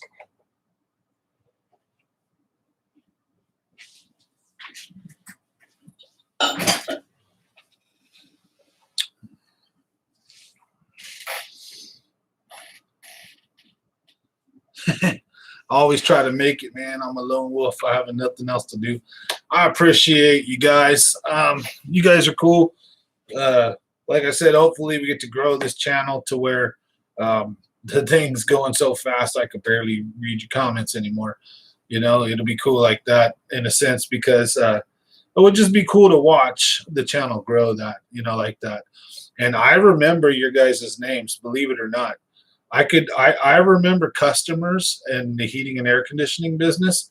I remember customers that I've done business with 10, 15 years ago, or 14, sorry. Like my first customers all the way to customers a couple years ago. I remember almost all of them. It's crazy. I could go down lists and start just bringing up properties, names, or just like things I've done, the people I've helped. It's not that I don't remember them by name, but by face. If I seen them, I know that I know them. Or if I seen their address or their house, I knew that I'd search. You know what I mean? So, it's anyways. I went on a tangent. Fuck. All right, we're going to help RC Creative with some heating and air conditioning needs real quick. So he's got 12 to 1,300 square foot home. How many bedrooms is it, boss? You guys are going to get some super high level air conditioning knowledge right now. Trust me. I'm fucking badass at what I do. When it comes to heating in there, I will toot my own horn. It's like if you have a 10-inch wanker and you know it, you're willing to put it on the table. Well, that's how it rolls with heating and air conditioning. Just do it. You know what I mean? Like, Not trying to be cocky even. It's just real. I love my trade. I love my job. So, all right. Anyways, you said 12 to 1,300. How many bedrooms, boss? We're going to talk heating and air for just a brief moment. I got my little mini split on. Let's see, should I turn it down? Make it a little colder? 65 in here. 4 bedrooms. How many people live in the house with you? Please, you got answers to I know to give you the honest truth. Do you have like a wife and kids? Is it just you by yourself? Are you using it for like a grow room? Are you using just like is it just a normal home with you and some furniture and a TV and yada yada? And then 12 to 13, you're going to have smaller bedrooms, 10 by 10s probably. Your master's probably a 14 by 16, something like that. You have what, 2.5 bath? Maybe a bathroom in the master, wife and kiddos. Okay, so how many kids, if you don't mind? So you and the wife are in the master. Then you have 3 bedrooms. So I'm assuming you have 3 kids then. Am I right? Or 4, maybe. 2. Okay, so you have a spare bedroom then. So you probably have a bedroom you don't care about, and the kids are in the most comfortable rooms, or either being that you have a 4-bedroom house and it's only 12 to 1,300 square foot, maybe one of the 4 bedrooms is a converted living room / family room, dining room, or a garage converted into a living space. We just had an earthquake.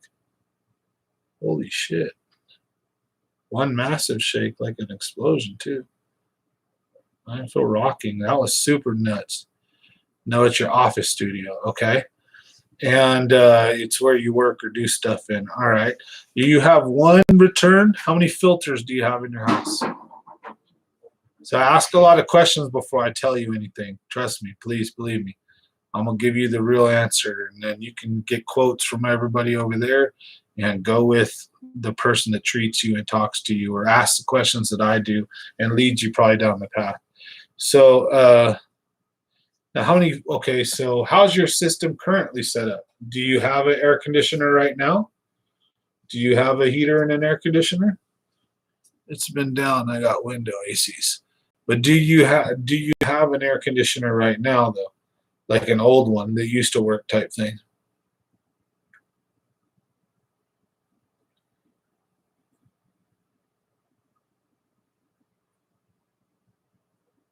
Okay. And the stuff in the ceiling is your unit on? Most units aren't on the roof on the East Coast. That's a West Coast thing. So your air conditioner is on the backyard, on the ground, or side of the house on the ground, and you have a heater or a furnace on the floor, right? And you have a furnace. Do you have a furnace like in the basement or in the closet? Heater in the basement or a closet? Outside on a slab? Yeah, that's where the AC's at. Where's your heater at? Sorry, folks, I have to ask a lot of crawl space underneath the home. So your ducting's underneath the home. All right. So that's shitty, because if your ducting's not metal, if any rats or rodents eat holes in it, then you can smell poop, pee, all the stuff from underneath the home. Radon from the East Coast, real bad, can seep up. I don't know what areas have it or not over there. You got to be careful about that. So that's a cancer causing like fume basically that comes out of the earth. Now, you want to know the best thing to do? Okay, so here's a couple options, being that I only know, yeah, okay, so you got a couple options. One option would be to change your current system for a new system and put in new ductwork, run a new line set, and just put in a decent unit, nothing crazy, but you have to make sure your ducting's designed correctly. 12 or 1,300 square foot homes, probably going to be a 2.5 ton to 3 ton AC, depending on the walls and depending on the floor insulation and how cold it gets in the winter. You might need anywhere from a 50,000 BTU furnace to a 80,000 BTU furnace, and they make many different sizes, and that's how much heat comes out. So the building and the area depends a lot, like on how you design it. So California, Central Valley, where I'm at, right, Merced, Modesto area, it gets 100, 110. It's like a desert. And in the wintertime, it can get 20, 30 degrees, but most of the time it's 40, 50 degrees. It's not too bad. We can wear sweaters and we're okay. So everything is more designed on the air conditioner, right? While in other areas, the air conditioner may only need to be, it only use it a month or two out of the year, and while it's more cold, right? So your furnace is going to be more focused on. But either way, you have to make sure your ducting is designed right. And so you should have one big return, maybe even two. And as long as the ducting is designed right, make your home comfortable. But you want to know the best stuff? If you want to know the best stuff, you want to have one of these. You want to put a mini on your wall. So watch this. So I could take this right here and I could turn it, and I make it right now. I can make it 62 degrees. 62 degrees in my room, and that will bring my room from, say, like if it was 75, 80 in here, I can make it 62 degrees in my room and like in this entire big ass room in like 5 minutes. So, bro, I know I shaved. It'll grow back in a couple of days. Don't worry. How's it going? So mini splits, all right, that can be a cost-effective way to cool rooms that you guys are in constantly. And then bedrooms and bathrooms, there's a couple of ways you can do it, where you can go underneath the house, you rip out your furnace, you rip out all your old ducts, and then you put a mini split ducted air handler, and you run ducting to like your kids' room and the bathrooms. And then in your master bedroom and in the living room, kitchen area, whatever, you use mini splits like that. And you can do your bill would be low. They're quiet. You don't hear them. Like right now, this room's already freezing and you can't even tell. Like mini splits are the business. If you really want something high end and efficient, then the guy should be talking to you about either two things: a mini split system or a combined version of like a ducted and a mini split. But they should both be mini split, high efficient, high SEER, heat pump systems. You do away with carbon monoxide potential poisoning. You deal away with negative and positive pressures of the home, because mini splits are inside the home, so they don't cause negative or positive pressure differentials. So there's a lot of cool things about them. You need to check them out if you want to get something quality. Anyways, rant over. Thanks, guys. I had to go off about air conditioning.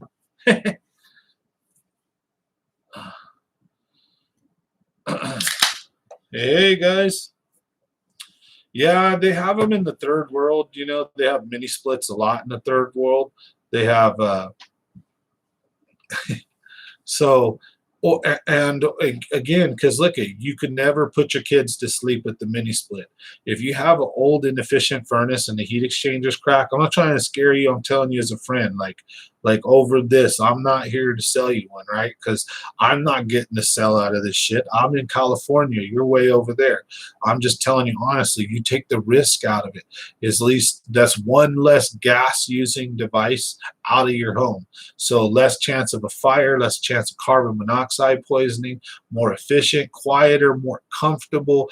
Like the old saying, if you in certain areas, especially the East Coast or areas where you have dry humidity, you don't have a high humidity. Well, they have high humidity over there, but in the wintertime, if you have dry air, you don't have a lot of humidity. You get static shocks a lot. Static builds up. You get nosebleeds.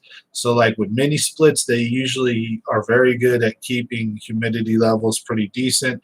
Now, you're going to need a humidifier if the air's too dry, right? They can't do miracles. But the thing is they're just the top of the line. And believe it or not, the third world countries all have them, and America's dumbass doesn't. And you know why? It's because third world countries, their infrastructure isn't super set up. They can't handle inefficient, crappy systems. So if they are going to heat and cool things, it has to be low energy consuming, high efficient devices, because these people in these third worlds, especially if they got them in their own homes, can't afford they can't afford all this crazy stuff, right? So you know what I mean? It's actually easier for them to have mini splits, because in America we have these big units with ducts, and they're very inefficient and loud and shitty, but we're set in our ways. And then retrofitting from one to another can be very expensive. So anyways, you'd have a couple options. So make sure guys always give you options. Don't let people tell you that it's this way or the highway. There is always a couple of different ways to get in a ballpark, to get in that area, right? And there's usually a couple different ways to get there. So it doesn't always have to be done one certain way. So people should always be explaining to you and making sure you can understand what they're explaining, instead of using fancy words to try to sound smart. Watch out for that crap too. So I hate salesmen, but I feel like I hate crooked salesmen. I think we're all salesmen in life, right? When you met your girlfriend, you sold yourself to her that like you're the dude for her, right? Go out with you because of yada yada yada reasons, right? When you get a job, you sell yourself at the interview and to get hired. Almost anything and everything in life, what we're doing is we are selling ourselves, our knowledge, our skills, in a sense, or we're selling others, right? In a sense. And what I mean that by doing that is we're propping up or explaining for things, right? And that's all sales is if you're really good at it, it's not that you sell people crap. I hate that shit.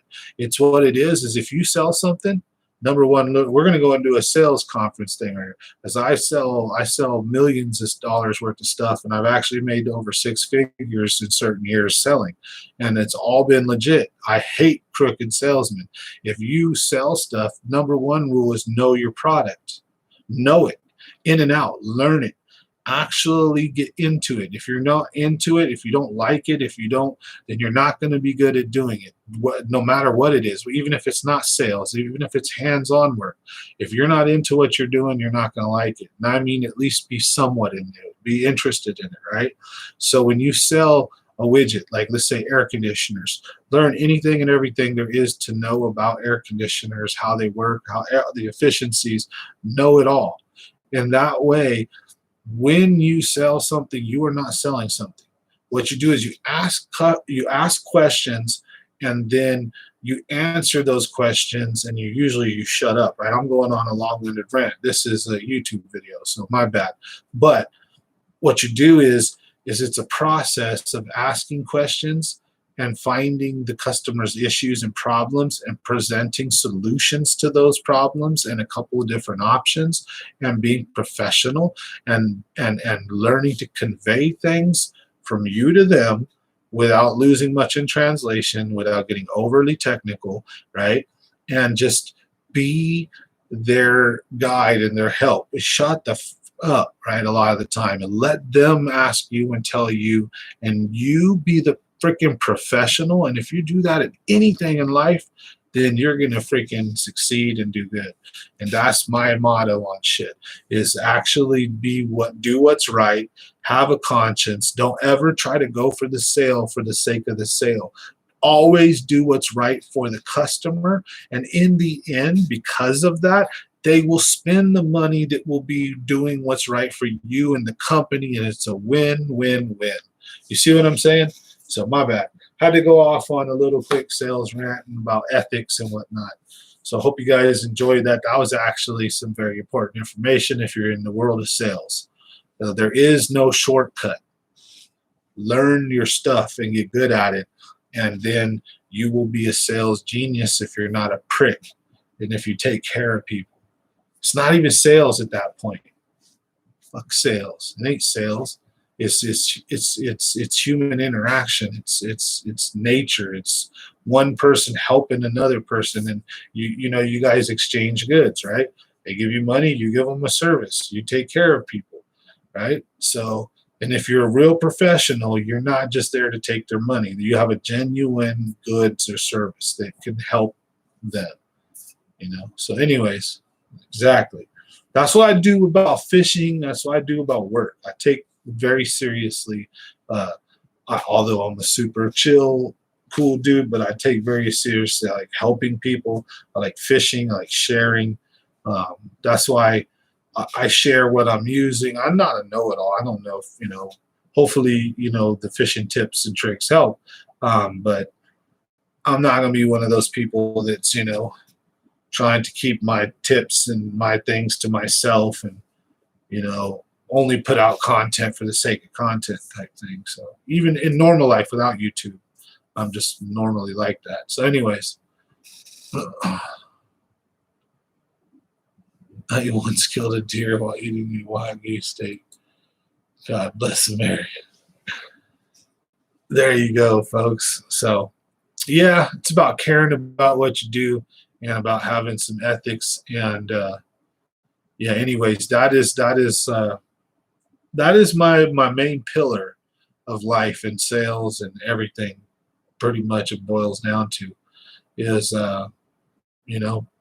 those specific key tenets. You just try to follow those, and that's how I do what I do. And whatever, let it work out. May the chips fall when it may. Also keep a chipper attitude and keep your chin up, right? Because life's gonna knock you one, pow, pow, and you just gotta be like, whatever. Sometimes deal with it. Look at me.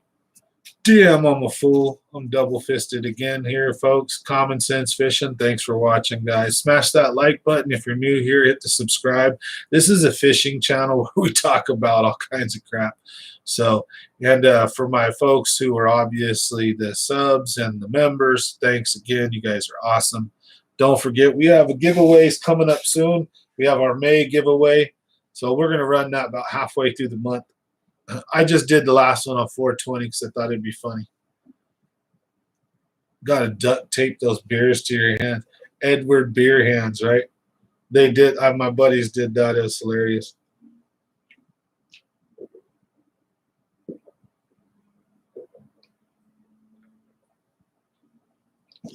But here's the problem. What do you do when you're done with one and you need another one? Well, then you're screwed. You got no hands. I might as well announce that you won. Oh, James David. 40 hands, though. Oh, yeah. 2 40s would probably be. If you rack 2 40s and you need another one in your hand, then God bless you. You need some help. I don't know if I could do all that. So we got to stack them up above the current beers. You know how we do it. Oh, here's the deal.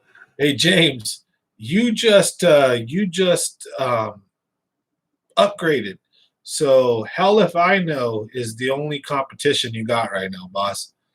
So when we do the May giveaway, it's between you and hell if I know. So you got a quarter flip chance of winning.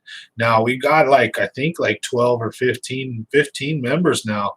So, but not everybody pops on all the time. I got Real Time Bass and a bunch of others. So not all the time, people pop up.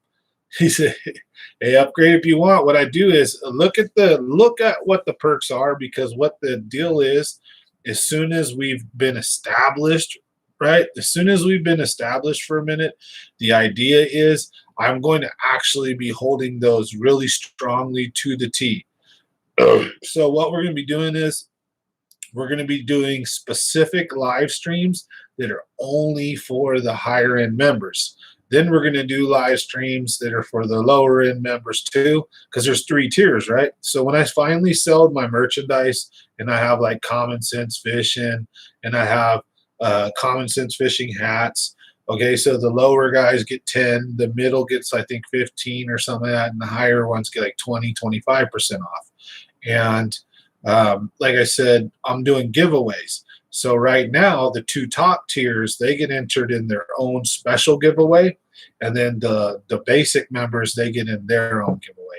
And then, like I said, when I do them, usually for something like, say, the basic members might be a lure pack, some lure stuff like that.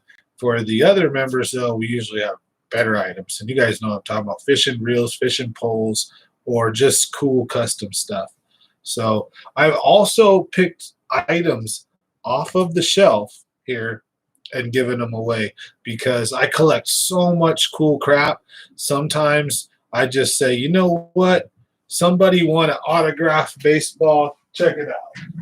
Maybe next week, what we'll do, I'm not giving away like my Will Clark or something, but we got a legit autographed baseball here, you know. Probably only worth 50, 60 bucks. I could give that away, right? I mean, I do random crap like that. So I've got so much stuff that sometimes I'm just like, you know what, here, I'll be nice. I don't care. Because I got a ton of crap and I'm always buying more stuff. I got to make room for it all. So, I'm a 49er fan.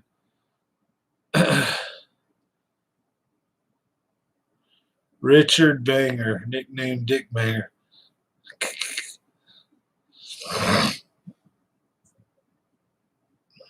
Oh, of course. When I sell my merch, I'll probably for anyone that requests it, there'll be a button that'll say request, and it won't cost any extra. So that's going to be a cool feature I think I want to add, where if I start selling merch and people do want it, hey, whatever. I mean, I'm cool. I don't get a big head about none of this shit. But the thing is I love collecting stuff like that too. I've got signatures. I've got autograph stuff from so many different people and things and walks of life. I've got Willy Wonka's autograph hat. I shit you not. The actual freaking Willy Wonka. Look right here. Not the new one. This is freaking Willy Wonka's autograph hat right here. Like, I've got all the certification. I've got everything to prove it. So I love collecting stuff. So like I said, I think what I want to do is hit a button that says it says I think I want to hit a button that says signature or sign it, and at no cost. When you buy a shirt or a hat, I'll sign it for you guys. So stuff like that. The channel, I plan on doing some cool stuff. I don't see a lot of people doing this kind of stuff on YouTube. I don't know if maybe I'm flying under the radar because my channel's small right now, and maybe I get knocked off down the road for beer or something. Shit, I'm gonna have to stop that or whatever. I won't make sure. Maybe Casper might get me in trouble, but hopefully not, right? And we can grow a cool little thing here. That's the idea, is have fun with you guys, grow a big channel, and do cool things for the community too. Like, what's sad is I'll go to the Delta for any just random bullshit day, and I'll throw like Cincos and square bills, and I'll get 2,000 or 3,000 views on that video, and then I'll take a kid with brain cancer fishing and get 150 views. And look, I don't take the kid fishing for the views. Hell no. I love taking care of people. But my point is it's so crazy how nothing positive generates clicks on YouTube. It's so sad. And what happens is or at least for the smaller channels, right? So for my videos to gain traction, I've got to be at the Delta. I've got to be at specific key lakes. Don Pedro, the Delta, those videos always do decent. McClure videos do okay because there's enough fishermen to fish them. If I fish Kelsey, nobody wants to watch it. Do something like good and I go give kids Christmas presents and shit, nobody cares. So that's a societal thing that just kind of sucks. I have to go on a rant real quick. So you know what I mean? I just wanted to say that it sucks. Like, I wish we see more positive stuff on YouTube, because I don't do this shit for the clicks. That's not my point. But the point is that like YouTube's either the algorithm or the way that humanity works. Like, we're not out there searching or watching videos of like heartwarming moments. We're watching like looting and rioting, or we're watching like news and opinion that's like poisoning us and getting us all like worked up. So that's why I try to be like, let's just chill. Cheers. Salud. Happy Tuesday, everybody. Thank you guys for watching. So for everybody that's here, smash that like button. Common Sense Fishing. We do these live streams every Monday, Wednesday, and Friday. We try to go from 7 to 9. Sometimes I'll roll later, 9:30, 10 o'clock if you guys want to hang out. I don't mind staying late. But unfortunately, I missed Mondays. That's why we're here Tuesday. So tomorrow there'll be another one. So thank you guys. Appreciate it. Do it. I need the blue tag. Okay, so hold on. Let me read some comments, guys. I went off on a little bit of a rant. So hold on. I'm going to, all right. My brother Sam, where you get your Charm Peters? Started the trend. The member giveaway is only for the 2 higher levels. Yeah, the member one's only for the 2 higher levels. Yeah, sell it to me, the hat, right? Okay, what? How come Tara got teal? She don't. She's my wife. It's your how long you've been a member for, I think. Isn't it? Or did she I think it's like how long you've been a member for, right? And James, I think you upgraded, so yours might be newer. RC's been a member for a while, so I don't know.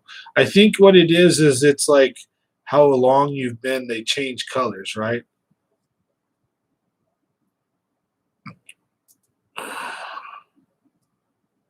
Yeah, Vintage, you're just a sub, but that's cool. You're not just a sub. Every sub is important. Every viewer is important. I like doing this to Tara's been a member for years. She sure has. She's been part of my member, an extended part.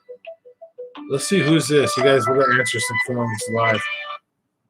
Hello? Ah, it's my brother. What's up?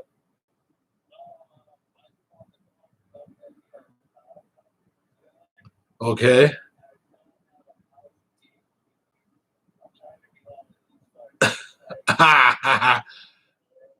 We'll see. I'll try to. We'll see if Tara catches it. All right, buddy. Oh, okay. All right, then. All right, bye. Love you. All right, bye. Okay, so I think it's how long you've been a member for, honestly. As far as like, hell, the color of it, something like that. There's the colors have a meaning. I forget what. So I'm gonna burn out on that. That was like the least important thing when I was trying to get on monetized. It kept wanting me to like create emojis and then like member colors. I was like, what? Let's get past this bullshit. Let's get to the important part. You know what I mean? How you gonna lie? I should probably do a video on how to get monetized, like for people that want to. I don't know. There's a few of those out there already, but it wasn't too hard. I did it in under a year, or just at a year, right at about a year. It was cool. So I put a goal, I said, I'm going to do this. And I went out and I achieved it, but it took a lot of work. I don't think some people do it a lot quicker. Some people, it could take years. So, hey, you just got to upload constantly and stay on here. So that's the little ticket. Oh, there you go. Oh, so red is the real goal. Yep.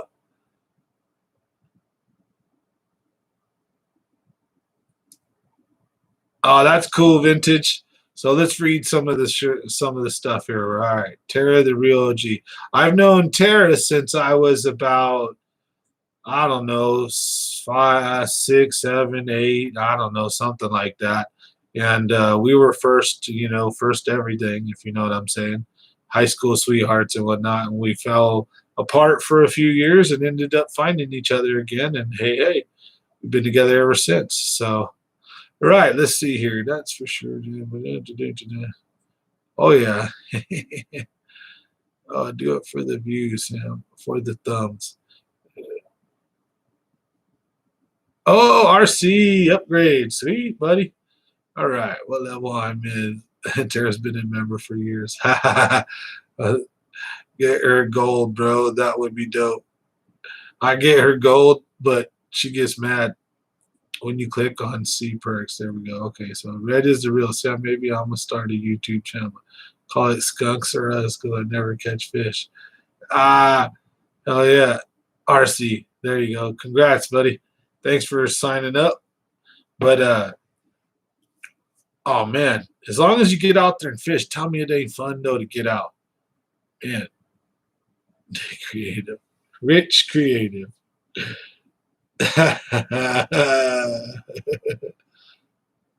He'll be the longest subscriber on here. Hell yeah.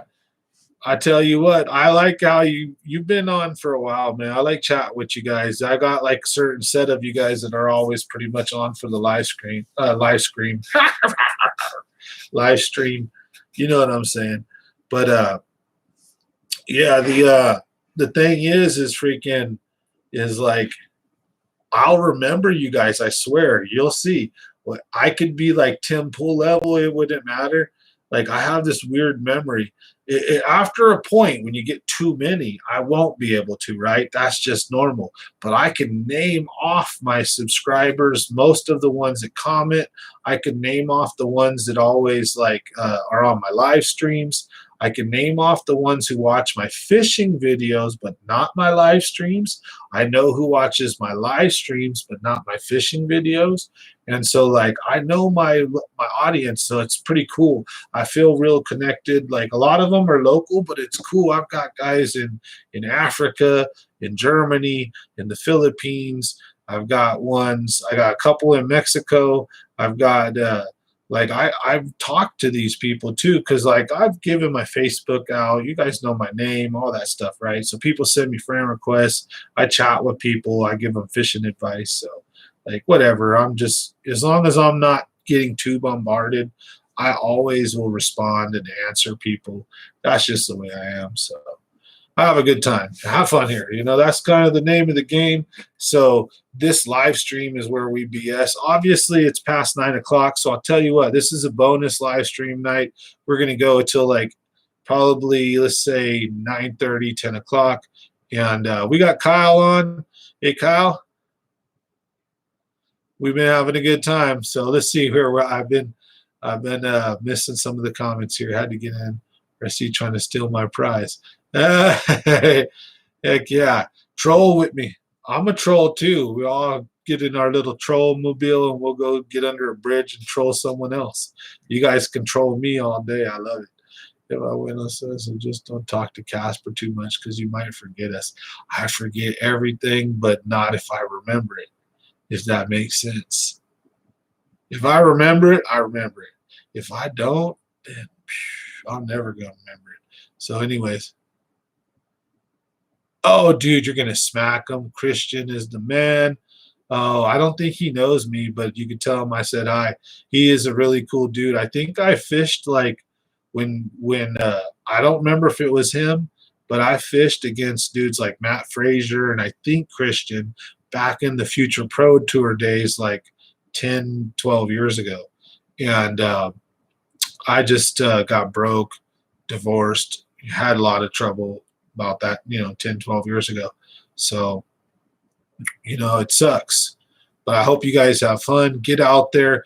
I seen Ryan Cook get out on the Delta and stroke that giant sturgeon. I'm like, oh my God, I want to get out there so bad and do something like that. And I'll tell you what, I love fishing, and somewhat inside, I don't want to pay for no guide. But to catch a big old giant sturgeon like that, I'm signing up. Like, where do I send my money? Like, let's go do it. You know what I mean? If you guys haven't seen, go check Ryan Cook out on Facebook, Ryan Cook Local Fishing Guide. But, man, he's got himself catching like a 7-foot, 6-foot sturgeon. Like, oh, my God, is a beast. Absolute monster.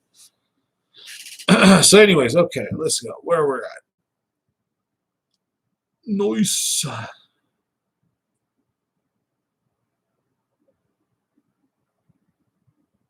All right, James, I got a boat and only caught one fish on it. I'm the real rookie. That would be so fun for sturgeon. Dude, I'm telling you. Yeah, I want to go sturgeon fishing. But I'll tell you what, guys, here's a real confession moment. My friends peer pressure me to bass fish. I'm going to admit it right now. I love bass fishing. I do. But you could ask my real friends if you knew them or if you know them. Jay, Jeremy, I love fishing. Fishing. Striper, carp, catfish, trout, bluegill. Well, actually, I want the big fish.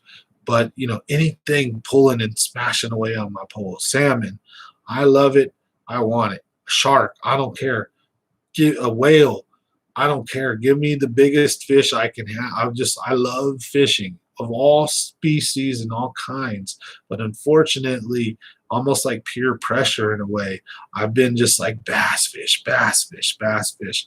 But that, like, seeing Cook catch that sturgeon awoke like the old school fishing in me did. Like, I've always been that way. Brother, there were days when I went out and caught monster stripers or salmon and stuff, and I long for those days when I'm not catching 3 to 5 pounders and thinking they're big fish. I want 10, 20, 30, 40-pound fish, you know? I love smacking big fish. So I want to get out there and do that for you guys in the next upcoming year. I really plan on diversifying how I fish on YouTube. So like kind of like Ty the Pig Hunter, right? But on beer, like, you guys seen what's that movie? Is it Half Baked? Where they say, have you ever gone fishing on weed? Have you ever on beer? So anyways, oh man, I can't wait. I want to go out there and just catch everything I can.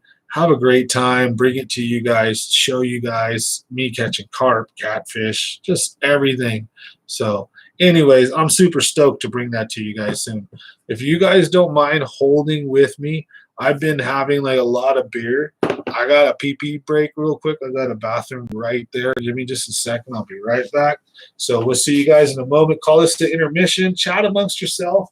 Got a lot of cool stuff to look at behind me, but I'll be right back.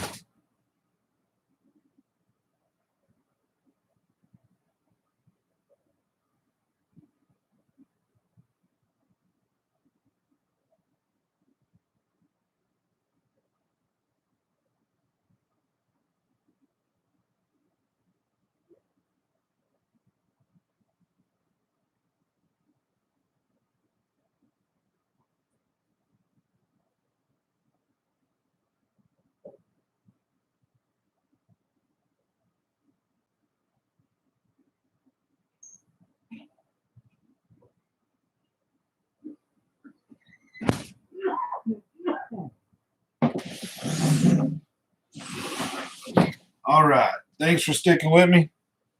Okay. Damn, it is cold in here. Mini splits. They're the shit. Okay, check it out, folks.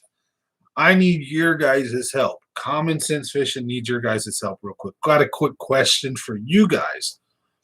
I'm in this conundrum with the truck. What do you think I should do?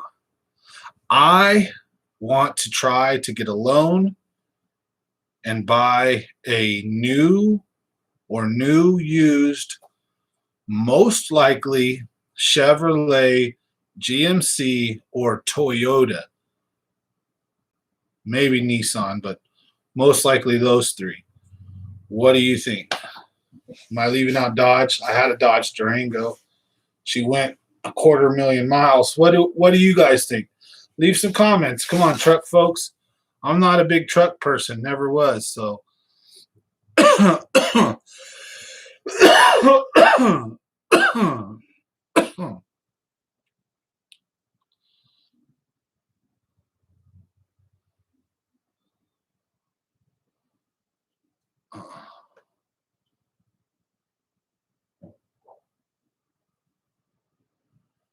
oh, I know, dude. It got me. My eyes got all sore and itchy and red.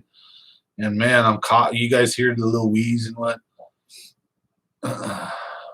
Oh man. Yeah. I tell anybody here that knows me online, if you don't, if you get over to the West Coast, or if you're near me and you like to go fishing, I'm more than happy to take people out, and I don't even charge. I'm not a guide, but I'm not trying to steal guides' businesses. I'm not trying to take money from people that work hard to do it for a living. I just do it on occasion. So I may get bombarded, but I'll pick people just randomly here and there to go out with and fish with, because I like the experience of fishing with new people, putting people on fish, experiencing the fun of taking people around and having fun like that. But cool news is we're going to be doing that toy drive. So that's already started. So as soon as I get my truck, I'm doing toy drives. So I'm going to be taking people fishing. And then what's going to happen is, you see this blank spot behind me where the swords are at? We're going to start stacking our toys here.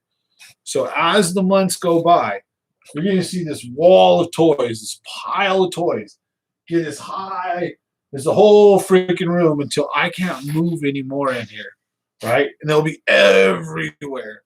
Then what we're going to have to do is move all the toys out, and we'll put more in. And usually I get a mountain of toys. Last year we took care of Christmas for over 200 kids. Oh, I'm so excited. So hopefully this year we're going to do even just way bigger.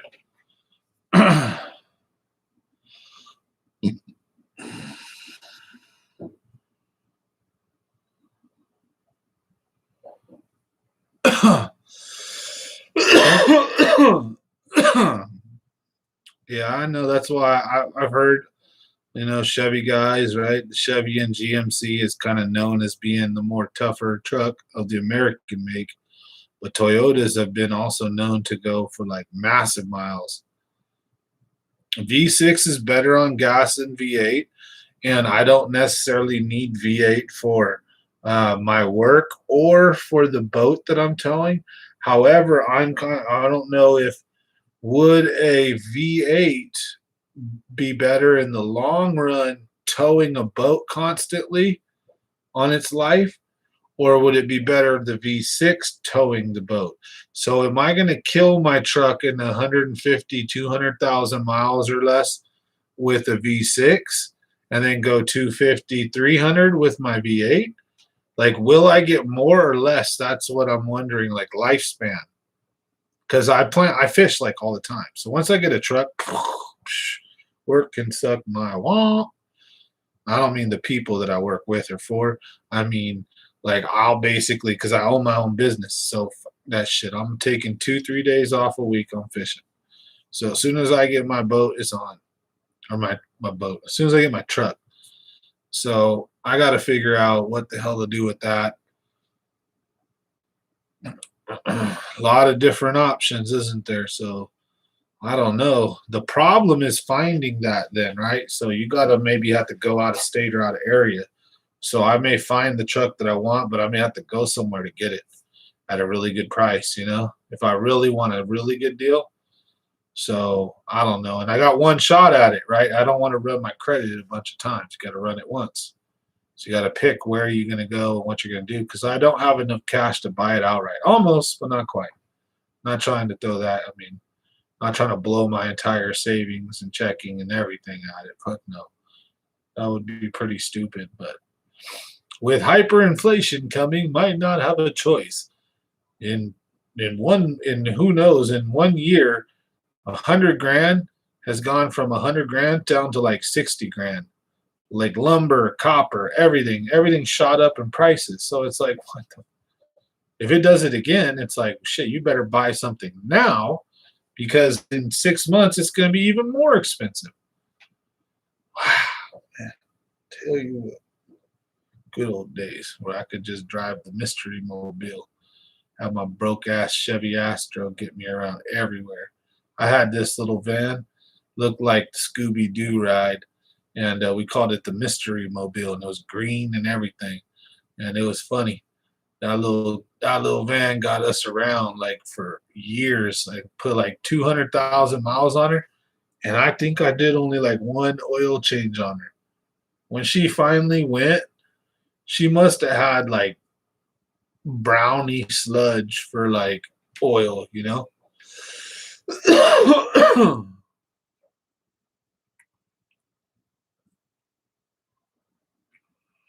Yeah, exactly. Nope, I don't want to have to keep paying a payment. That's the idea. Is the Durango? I'm not gonna tell you guys the story. That one's like there's just yeah.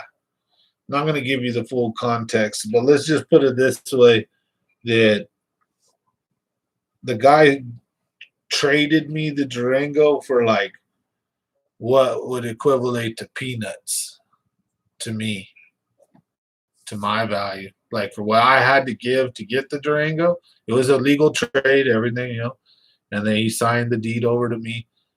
Oh my God.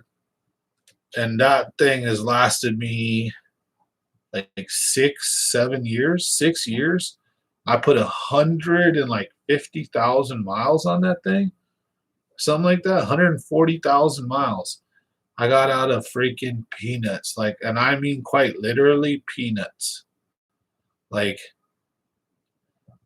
less than $100 maybe. Like, but the said value to other person was worth obviously 5 or 6 thousand maybe. So I was like, oh my God, that's the best deal I ever got in my entire life.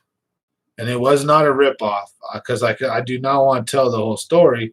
And in a way, see, it's like it's not that the item was actually worth that. It's just that like the cost to procure it maybe was that. Let's say. So crazy. I got the best deal of my life ever, and it was all cool. That stupid vehicle lasted me 6 or 7 years, and boom, blown freaking engine. Like what? So I'm never gonna find a deal like I got before. So now what do I do?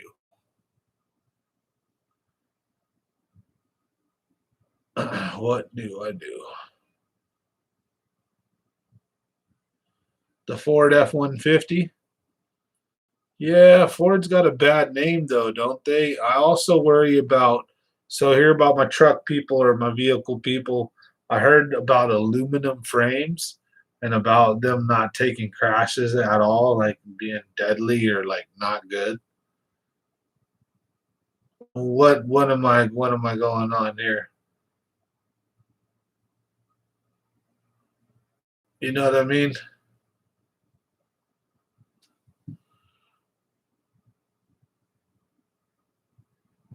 Yep. Hey, terrible at fishing.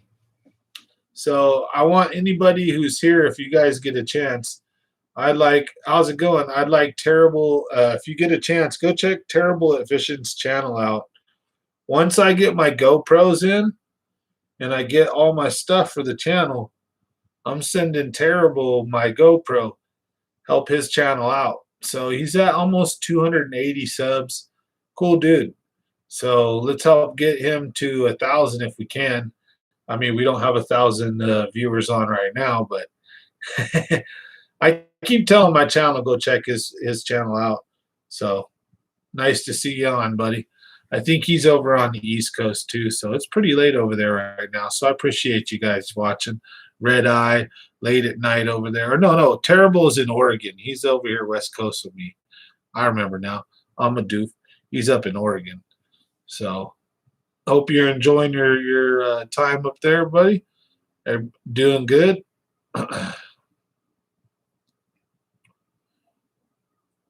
Yep, Klamath Falls, Oregon. Yep. I used to fish the Umpqua River and a couple of rivers up there with my buddy Jay, and good smallmouth and trout. Oh, my eyes are burning so bad from my allergies and other things. Got 6 bass today. Heck yeah. Did you get any on video?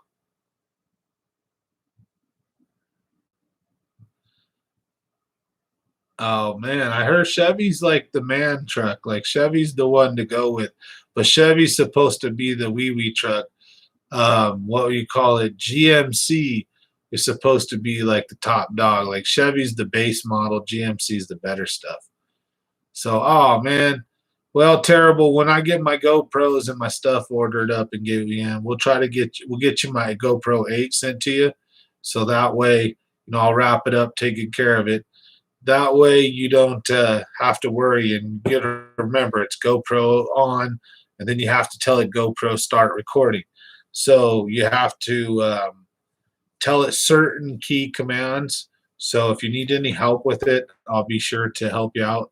But even the voice commands can have their problems. So it doesn't hurt every once in a while. Take a look and look down at your GoPro. Make sure that it's on or off if it's supposed to be off.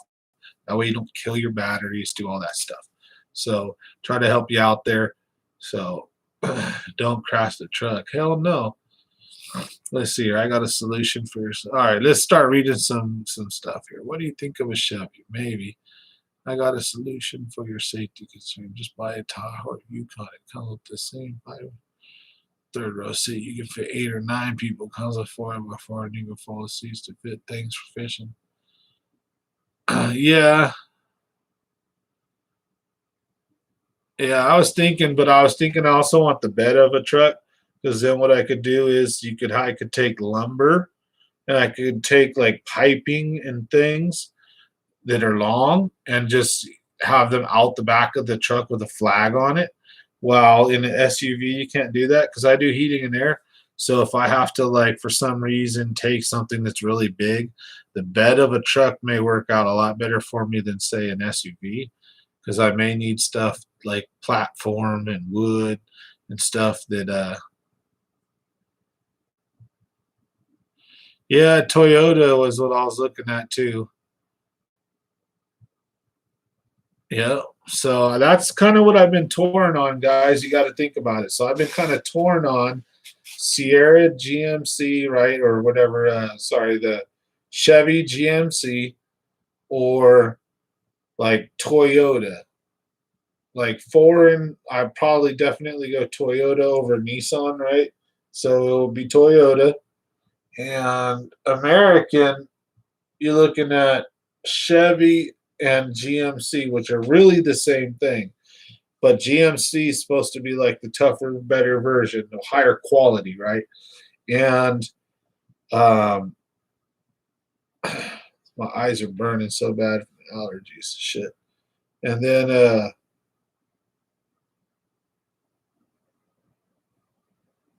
Dodge. What about Dodge? Because I've had one that was such a tank for me. Like, and I had a Dodge Ram before too that had balls. She was a beast. So what the hell? What do you guys think? Let's discuss this a little more. I'm gonna do a lot of research, obviously.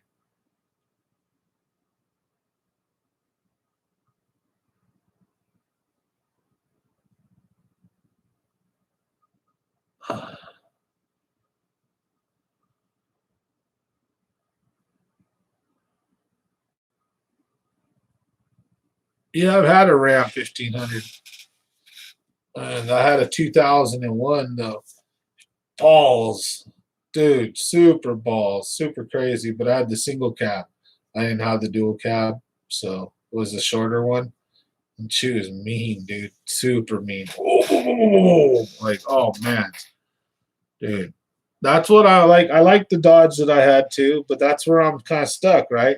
So I've got Dodge, I've got Toyota, and then I've got the good old GMC Chevy. Everybody knows kind of like if they can afford it, right? The GMC Chevy is what, like, most people. I don't know, but that's like usually what you get most people saying, right? Everyone's either this guy or that guy, a Ford guy, Chevy guy. I have no loyalty in the truck world because my dad was never a truck guy. I was never raised like in the truck world. And I always felt like, well, unless you had a boat or a job, or like, why did you need a big truck? You know, I'm like, her. You know, it was just, anyways, didn't really care much. I didn't, it's not that I was negative or positive, it was just neutral. Didn't know much about trucks.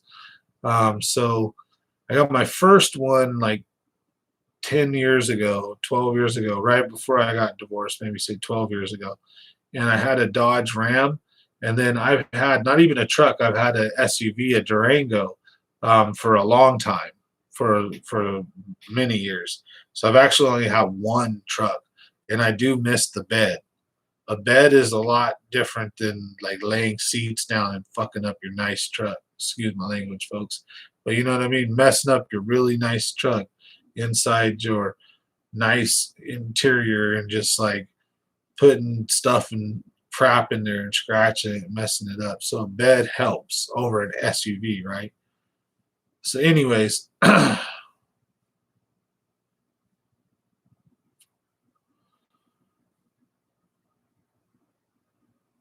oh, that's what I'm gonna do. Yeah, I'm gonna take you guys along probably for me buying the car. So GMC has every amenity you could want. Well, you look at a Ford F-150, a Ram 1500.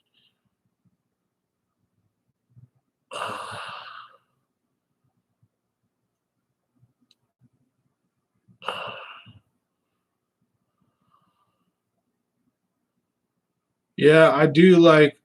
Hey, how's it going, Josh? I do like the Ram.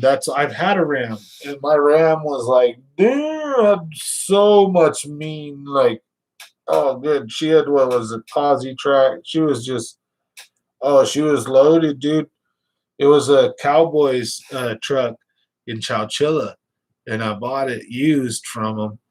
And it was an old man's who had really taken care of it too, and it was gorgeous, nice. But I had to get rid of it when I got divorced, and I ran out of money, and it it broke down, and I didn't have the money to fix it. And all it was the stick broke, the shifter, because someone like got mad and snapped it.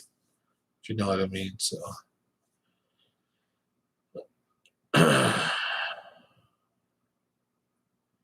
I think I'm gonna get a brand new one. I don't know. Or if it's used, it's gonna be like a year old. I'm getting one off a lot, probably, for sure. So it'll be interesting. All right.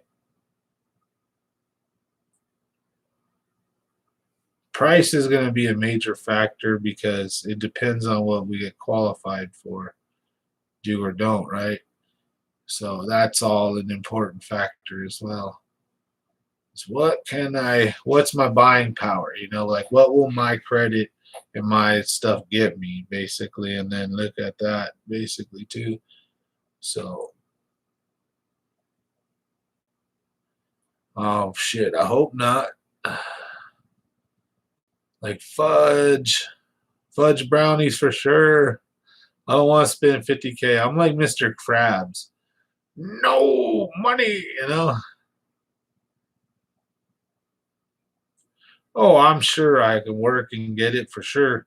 I just need the heating and air calls to come in when it's summertime's running. So I'm just my problem is I think the first year or two or first year I've been my prices are too low. I'm too nice.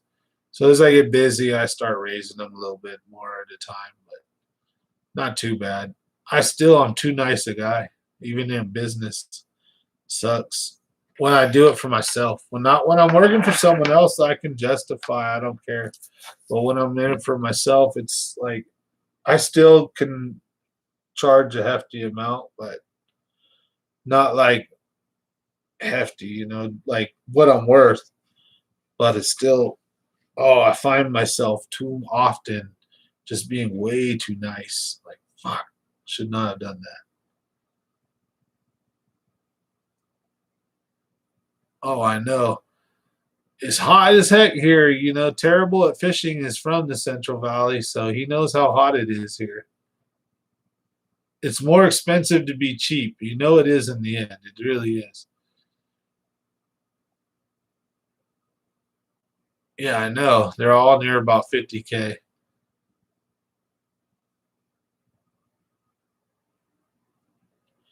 Yeah, everybody's upping prices, so it's not normal, or it's not weird. So when like you say, oh, like people aren't questioning. So like if you raised your price, it's not like someone's really even gonna trip, but it's just, oh, I'm trying to build the company too, so it's a hard thing because I want not just return customers, but I want word of mouth. But I want to keep running around for cheap, so I do a decent job, but I don't know. Hard to explain. You want to make sure you bring in new customers and that you get good reviews, but at the same time, you don't want to be so cheap that you don't make it, right?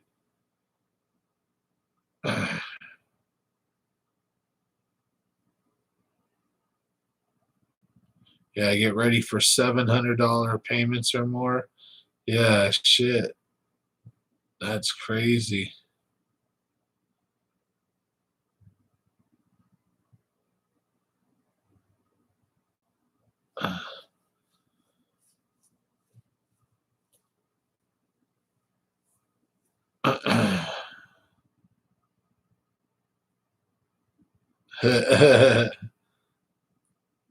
Yeah, no, I tell you what, dude.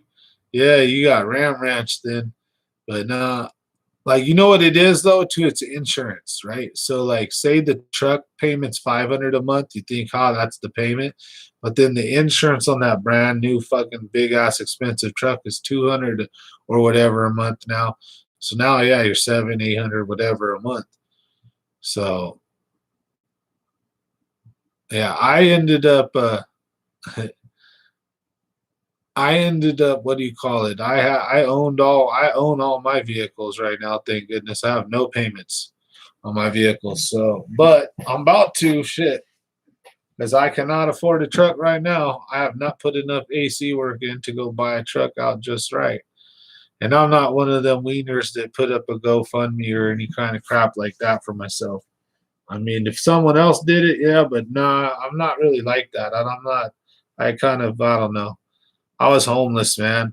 So I'm not a big charity liker. Like I work hard and want to earn my stuff. There's a pride to it, you know. There's a sense of when you work and you work for your money.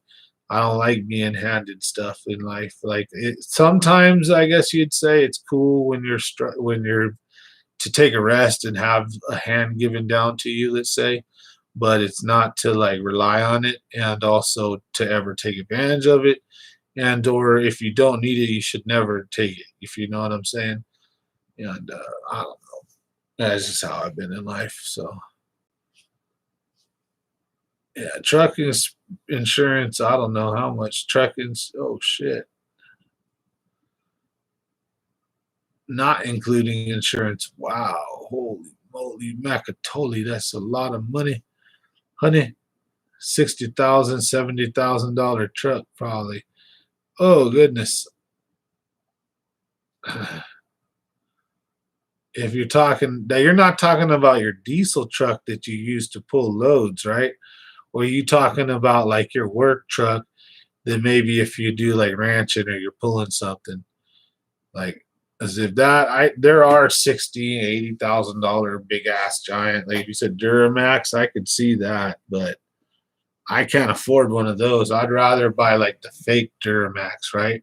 Like the big, nice, funky, the big nice truck that's like the Duramax, let's say, but isn't. It's like the F-150 on steroids. It's the F-250 or something, whatever. See, I don't know trucks. I suck. So I got to keep it real. I'm not a car guy. I put the damn key in the damn thing and I turn it, and if it turns on, I'm happy and I go where I want to go. I'm very mechanically minded because I do it for a living, but I hate vehicles with my big meaty ass hands and tiny little bolts and places, and I don't like busting my knuckles on things when I gotta loosen and tighten bolts. I don't like seven different like heads. Like here's a star, and here's a flathead, and here's a 5/16, and here's an Allen to take apart. Oh, I just like start freaking frothing at the mouth. I can't be a car mechanic, so I don't know how they do it. I don't have that kind of patience. I'm sorry. Yeah, keeping it real.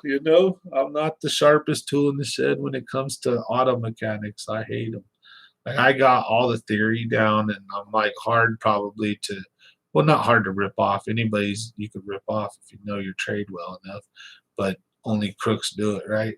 I don't mess around with that shit. But yeah, I try to be like knowing to where I don't want to be taken advantage, but I don't know cars honestly. So, anyways, I'm going to be doing a lot of research. So, I'm shooting a shite with you guys. You guys are helping Common Sense Fishing pick his truck. So, I'm gonna let you guys influence me a little bit here. and then we'll go down the rabbit hole and do some looking. So anyways, oh, I got ram ranched on TV for reals. Terrible at fishing. You don't want to get ram ranched. Do not go to ramranch.com. I promise you. Oh, goodness. I did it live. If you want terrible at fishing, watch some of my live streams, like watch my first one or two. Oh, dude, you'll see me get ram ranched live. It was awesome. I get trolled. Oh, it's hilarious. I'm having flashbacks. Not on that ram ranch crap, but on the fact I had like 30 people on the line all fucking laughing and having fun. I was like, but I handled it like a champ. I said, you bastards.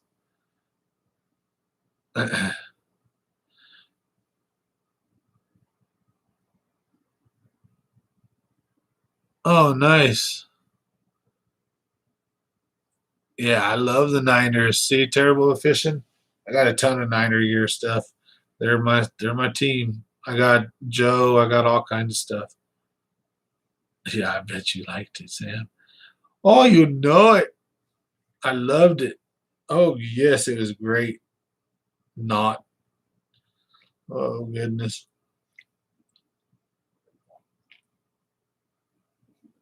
I definitely don't want to send poor old terrible at fishing over to Ram Ranch. Hell no. You do not want to go there.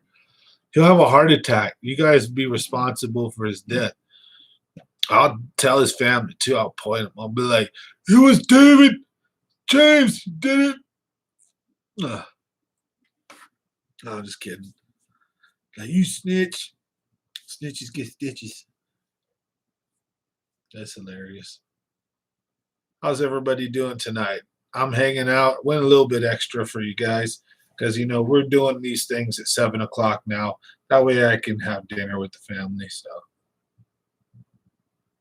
yeah, we don't want to. So you stay away from that. You hear me? Terrible at fishing. I got an awesome crew of guys here, but if they send you to any kind of website that sounds like beaver this, ram that, hard this, just don't go checking it out. Not a good idea. No 2 girls, 1 cup, none of that.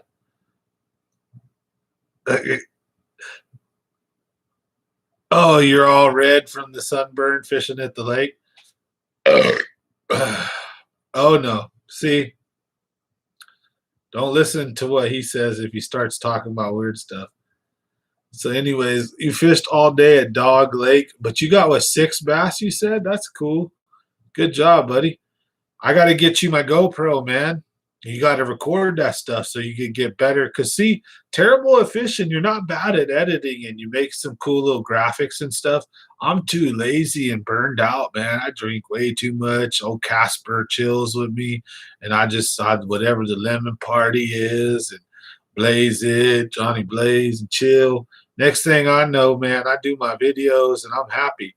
I don't have too much like patience to make. You got some cool editing skills. So if you got out there and you actually smack some nice fish and put them together, I think your channel will do a heck of a lot better, because I'll keep promoting it. I'll tell people, go check it out. I think you're a cool dude. I liked your content. So if you guys get a chance, go check out Terrible at Fishing. I'm going to be sending him my GoPro. So he'll get to run around with my GoPro on. I'll sign it for him or something. And he can shoot some of his catches and voice activated, all that stuff.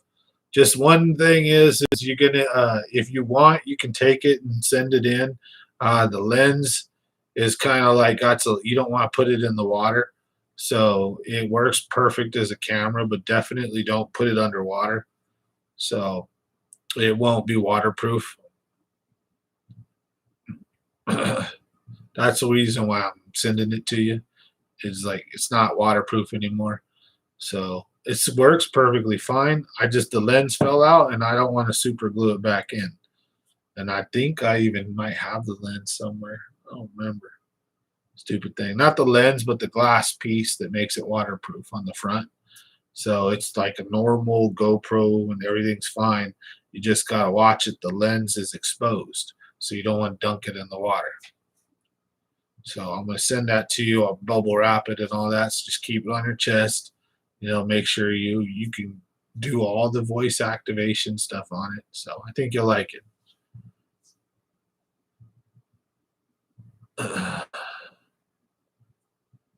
Yeah.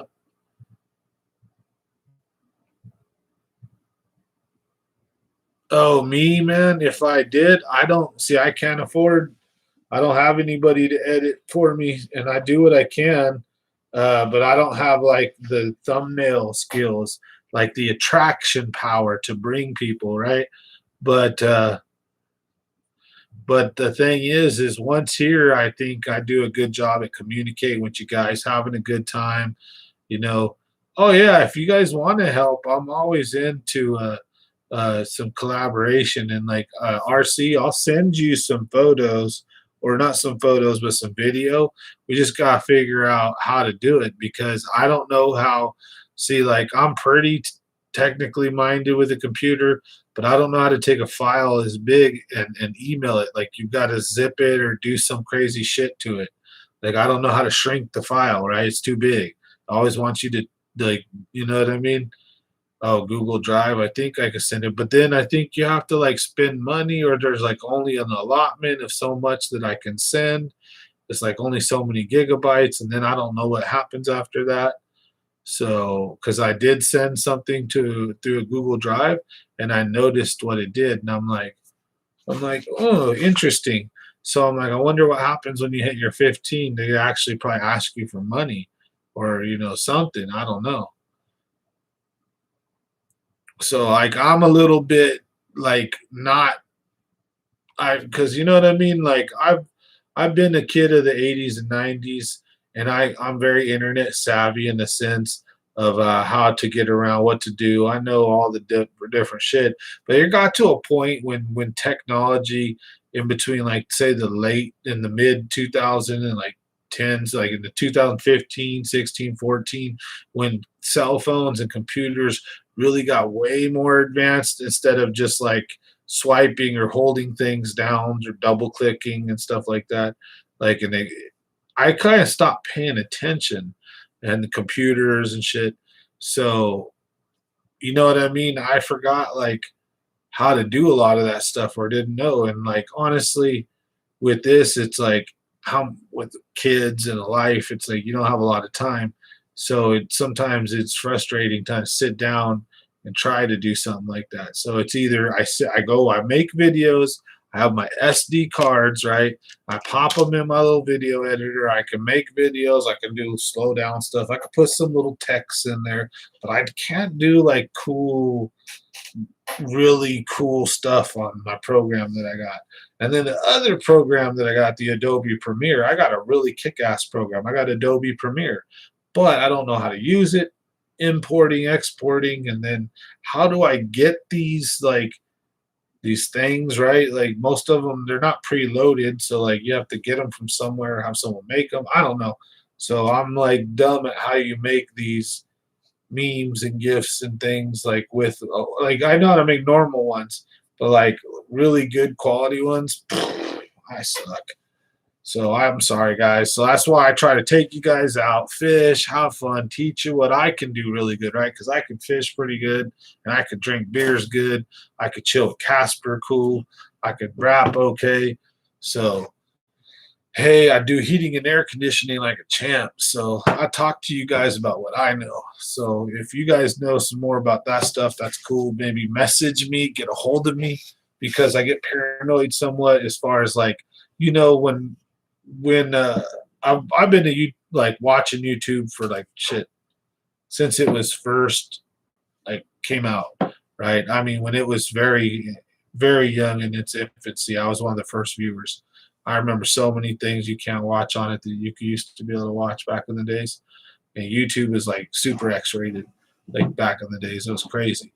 And I watched YouTube, like, you know, watched it change and watched all these different things, happen over the years and shit. And so I wish I would have started my channel earlier, but here I am now. So, we have fun, and that's the name of the game.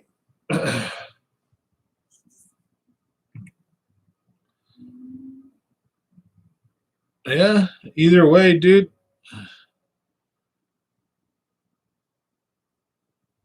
Yeah, I use just the Microsoft Windows editor program that comes with the computer, the video editor. And I go in and I can slow things down and speed things up, trim and edit and cut. I can insert like different texts and things in certain spots, but I'm limited to what I don't really. I have some little animations like little flames or glowing things or little like shooting stars or fireworks. I can do some stupid effects, but I don't really have much creative control because I have some cool ideas. Like I have some cool ideas, but to put it in my head, what I would like to see on the screen is not something I'm very good at on with the editing stuff. So, anyways, hopefully though, over time we'll get better at that for sure. Maybe I can get an editor in here one day, but for now, being a cool person, being real with you guys, having a good time. Hopefully, slowly but surely, like this, just slow growing anthill. We're just gonna keep going and going and going, and we're gonna keep growing. So, shout out to Josh Buffalo. I seen him on earlier, so I don't know if I remember to say shout out to him. So Danny's Kitchen too. Seen him in the contents earlier. How's it going, bro? Nice to see you on. Anyways, let's see here. Do. You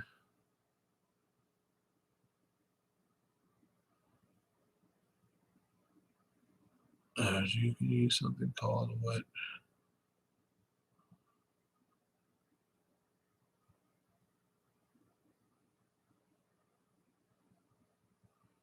Oh man.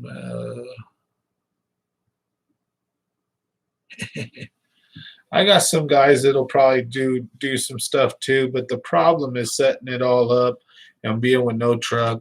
And then here's the honest to God truth.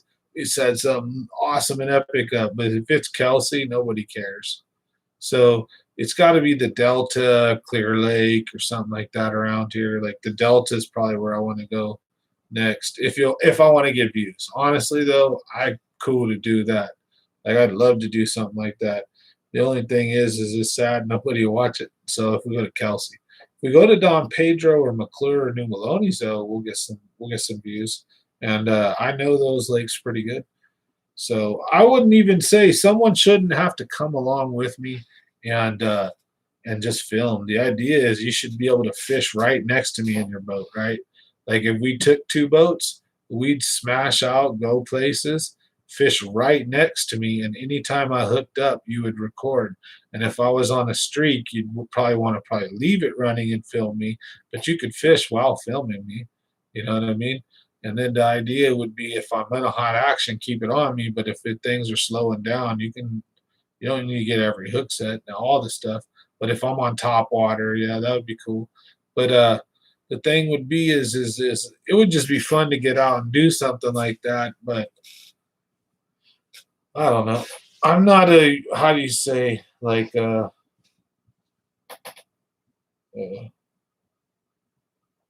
I just like going out and having fun. So I roll with it. You know what I mean? So all people got to do is reach out to me, and if people want to set stuff up, I'm cool with it. Other than that, keep doing me, keep making the videos and have fun. That's gonna be the idea. Is no matter what, I'm just gonna always just be me and do me. So. Uh, Live streams, and then if I'm not live streaming, shooting the breeze with you guys, having fun, talking about stuff, then we'll be out there fishing. I just can't wait to get a new truck. I'm gonna take you guys along with me. I'll let you guys see what I pick out.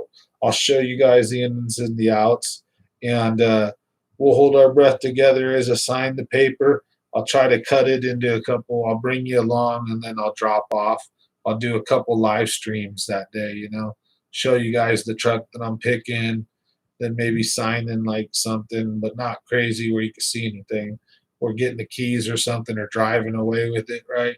I don't know, because it's a long process, to buy a vehicle. So you guys, probably don't want to come along for the whole thing. Plus, I don't know if it would be a good idea to or legal to even do all that. But you know me, I'm a fool. We'll have fun.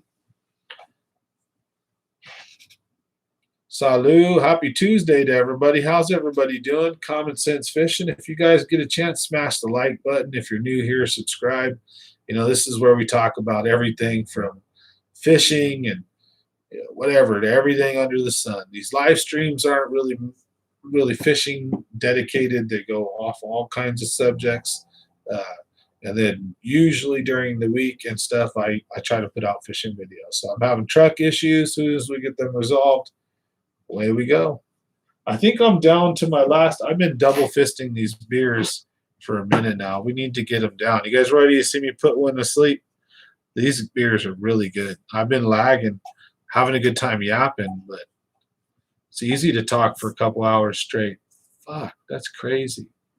See, that's when you hit it, you could just go and bam, right? There'll be times when I go on car rides and I get off, I just go right in there, like, shut up, Sam. Like, you know what I mean? This is it's like where I can rant and not get told where to shut up. It's awesome. Because too many times the homies are used to it, right? We'll be going on a fishing trip and we're going for 3 hours and burn it or something. Next thing you know, you're on the trip and I'm just like rambling the whole way there. So it's awesome. Let's do it, right? Stop nursing. Okay, we got him. James says stop nursing. Let's do it.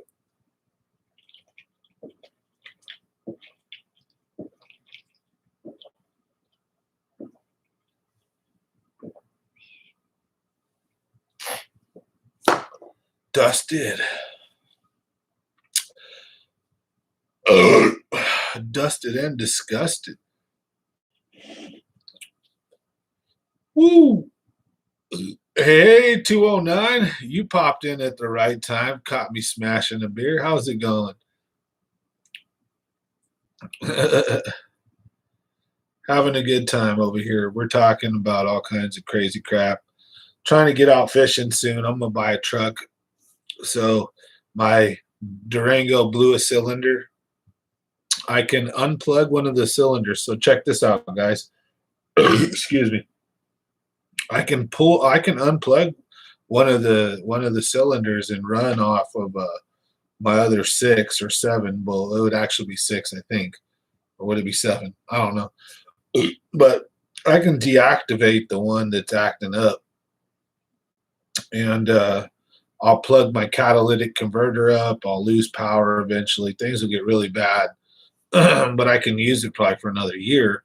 But that's not what I want to do. I'm just going to stop it as is and see if someone else wants to buy it for parts while everything's good in it, or sell it as a trade-in to the dealer or as a fixer-upper to somebody. But, yeah. I'm thinking I'm going to buy something new. So now the trick is to find a where. I've got a lot of friends, fortunately, thank goodness.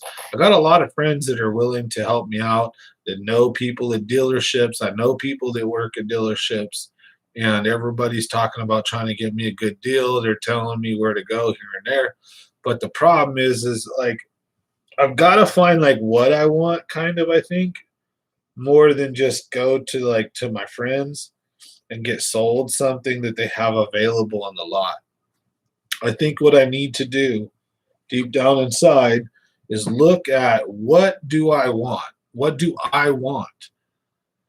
And then see if any of my friends have what I want, because I like to support local and support your friends, right? So if any of my connections have the vehicle that I want, that's where I'm going to go, even if I'm going to pay a little extra, or I'm going to have to go out of town. So that's kind of the route that I'm looking at, and that's the way that I roll.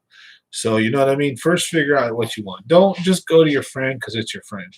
Because like I said, right now I got like 6 friends or 5 friends that are willing to help me get a truck, like through dealerships. They swear they can give me a good price or this and that. And it's like, cool, I appreciate it.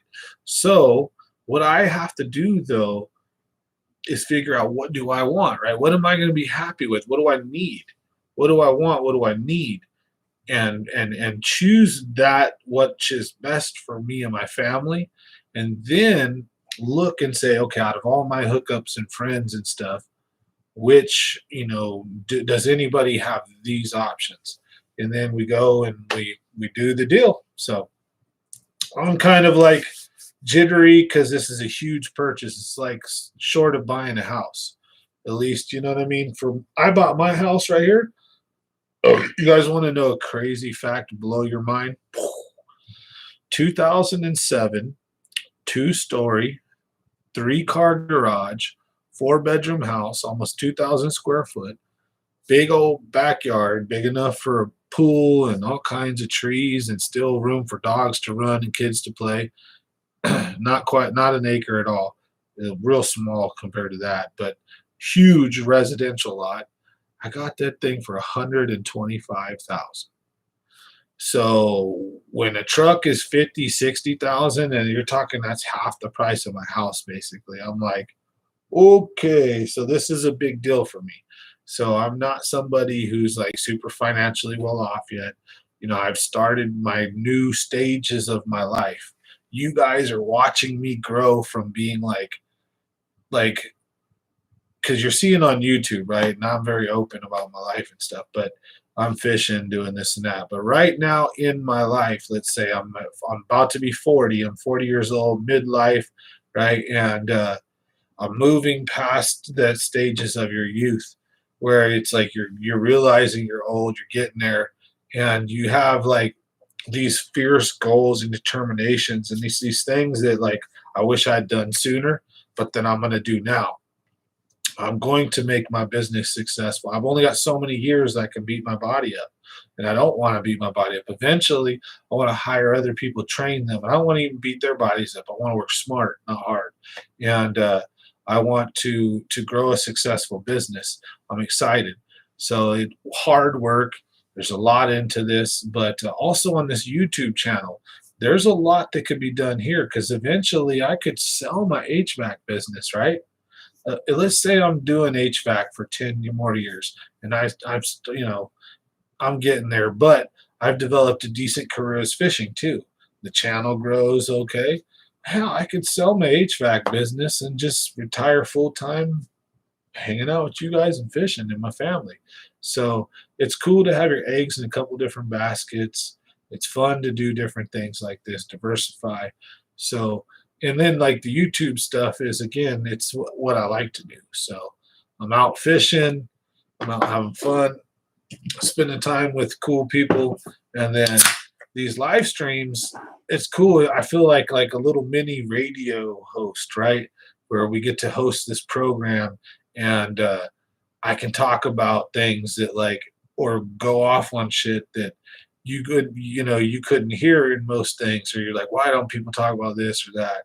So, or the fact how I interact with you guys, right? So anyways, you know what I'm saying. I try to make sure that I'm interactive and hanging out with you guys. So we see the Vintage has got to hit his 10-hour reset. So good night, folks. Vintage, you've been on here most of the night. Thanks for hanging out. Really appreciate it. Loyal supporter right there. So thank you guys. Anyways, that's what's going on right now in the common sense fishing world. We're dealing with some truck trouble, some big decisions, lots of work coming up ahead.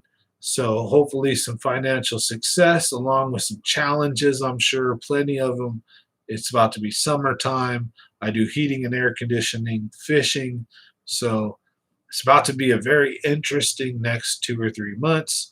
I hope you guys stick along for the ride and enjoy the channel, where we talk about these live streams we do every Monday, Wednesday, and Friday, but I missed Monday, so I'm doing one today.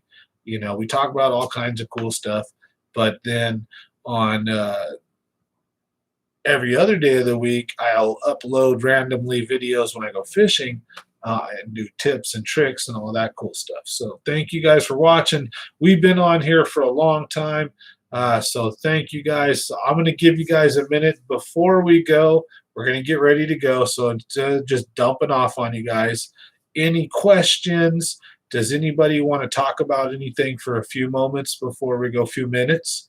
We got some spare time.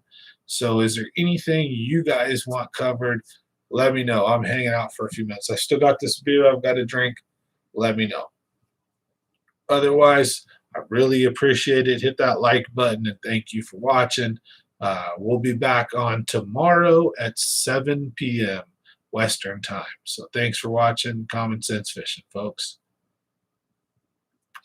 Now, like I said, anything you guys want to yap about, hit a comment in the live chat, and I'll be more than happy to go off on it with you guys. So give you guys a shout out saying that instead of just hitting the end of the stream, right? Saying, all right, guys. Other than that, thank you guys for watching.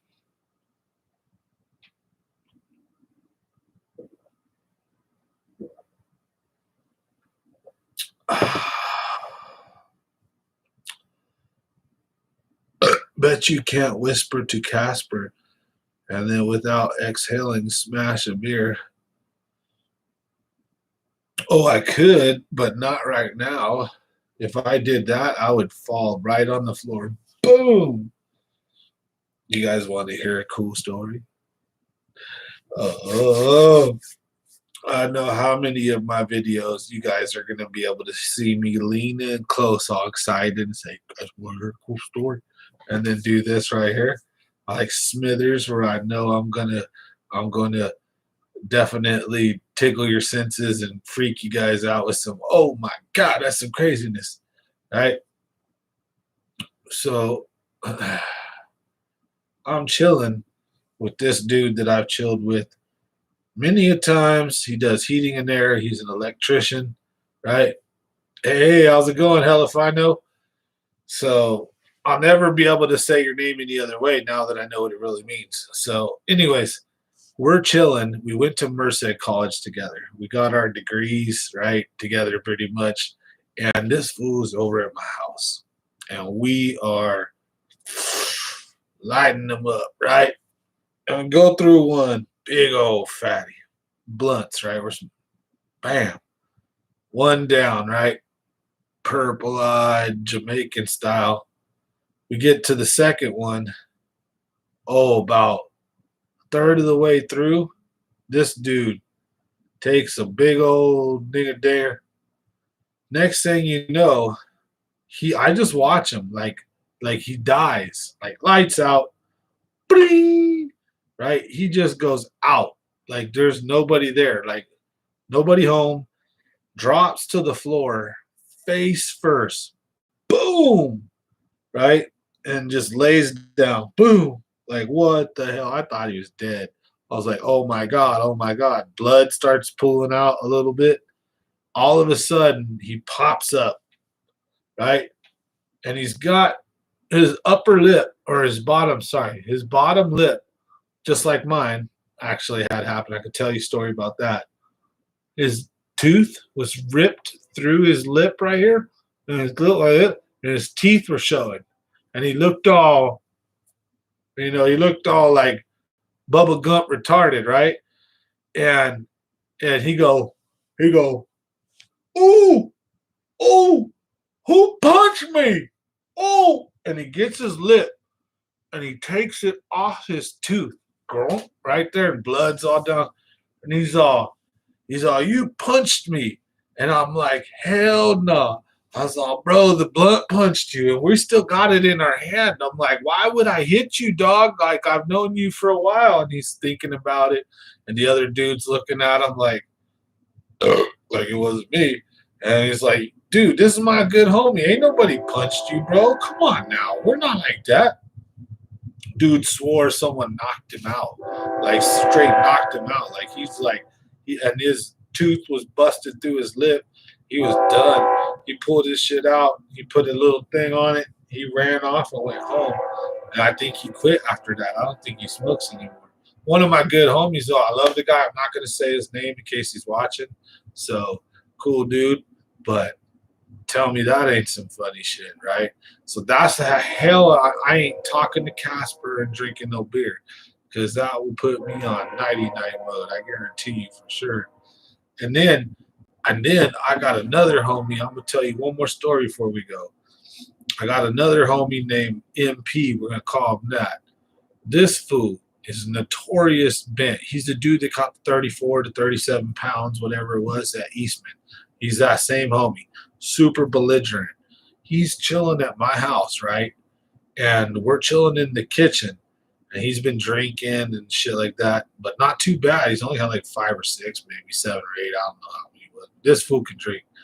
And he's right at the stove, right in the middle of the kitchen, and he shuts down. He just shuts down like dead, like C3PPO, like C3PO, like literally like a freaking droid, like boom, right? I watch his, like, the light in his eyes just instantly flutter out, and this fool, he leans against the stove.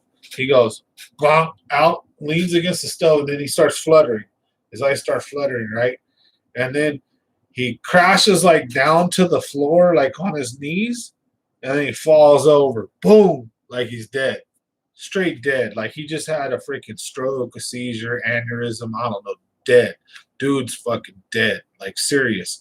Like I'm dead serious. Dude, like literally in the span of about 3 seconds, boom, crack to the floor, and then boom, out, right?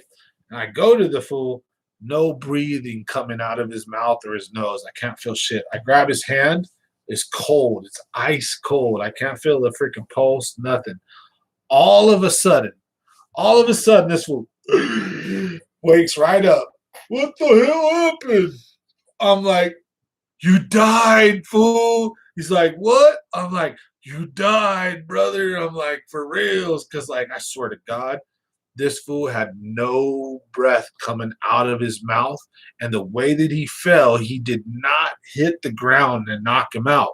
He actually went out standing up, right? And the thing is when he was down, he went down in like a 3-stage, like a dead person would. Literally, like his body leaned bam up against the back, slumped down onto his knees, right, in a weird ass way, and then fell over sideways, completely lifeless and dead, right? I'm like, holy shit. And then just wakes up, pops up, right? And like I said, but in the meantime, for about 15, 20 seconds, I don't know, but it was a while, not too long, not too short. I'm checking his breath. I got my hand all up in his face and nostrils. I put my ear up against it. I did not smell, hear, feel no breathing coming out whatsoever, right? And then I go to check his pulse because I know first aid, actually. So I go to check his pulse, but when I grab his hand, I grab it up here, and it's ice cold. It was freaking freaky. I'll never forget it. And I slide my hand down to his wrist to try to feel for a pulse, and this fool was just like ice cold dead. And I'm already thinking, oh my God, oh my God. And at that moment, he pops up. And he asked me what happened, and I tell him, I said, bro, you died. Like, that's how I seen it. Like, you straight died, brother. Like, so, man, I tell you what, that's why I don't mess around with, like, smashing too many beers too fast, or you never mix the two too fast and too hard like that. Because, goodness, I've seen some fools get really took out the game. Like, but luckily not. Like, oh my God. Anyways, hope you guys enjoy that one. So that's a true story. My buddy Mikey, he basically died in front of us. I'll never forget it. It was like he died. He was cold, lifeless. It was only like 15, 20 seconds, and he immediately woke up. And the crazy thing is within about a minute of being awake, he was warm. His body was warm. Everything was warm. And I literally watched him shut down right in front of me like a robot. I've never seen nobody do nothing like that. I've seen people knock out, right? But the way that he shut down, it was like a shutting down of a robot. Like if you could imagine just like a human was a robot, like an android, and you just shut them down, and then it took a second, and then the way that they would fall. like not completely just knocked over, like maybe down to their knees, then down, and then down. Like it was freaky. So, anyways, but hey, he's still alive. Props to him, Mikey, MP3, my good buddy. I've known him since about high school. So, yeah, that's my brother right there. All right, folks, Common Sense Fishing signing off for the Tuesday live stream. Thank you guys for watching. Sorry I missed Monday. Don't forget, we're going to have one tomorrow, Wednesday, and another one Friday. I'm going to be looking at buying a new truck. So if you don't want to miss that, keep your notification bell hit. If you're new to the channel, hit the subscription button. You're going to get to watch me figure out what the hell am I doing. I love fishing. I love boating. You think I know a little bit about trucks. I know a smidgen, but I don't know what the hell I'm going to do. So big decisions ahead. So follow me along as we make those. Thanks for watching. We'll see you guys tomorrow on the live stream. And don't forget, we're going to have some other videos coming out soon. As soon as I can get my boat out. Thanks for the support. Good night to everybody. Thank you guys. Good night. Hell if I know. Danny's Kitchen. Terrible at fishing. Watch out for my GoPro. It will be headed your way soon. Not too quick. Give me a week or two. Sometimes I'm a little burnt out and it takes a while. But we'll see you soon, buddy, okay? Have a good one, folks. Everybody, good night. Thank you for watching.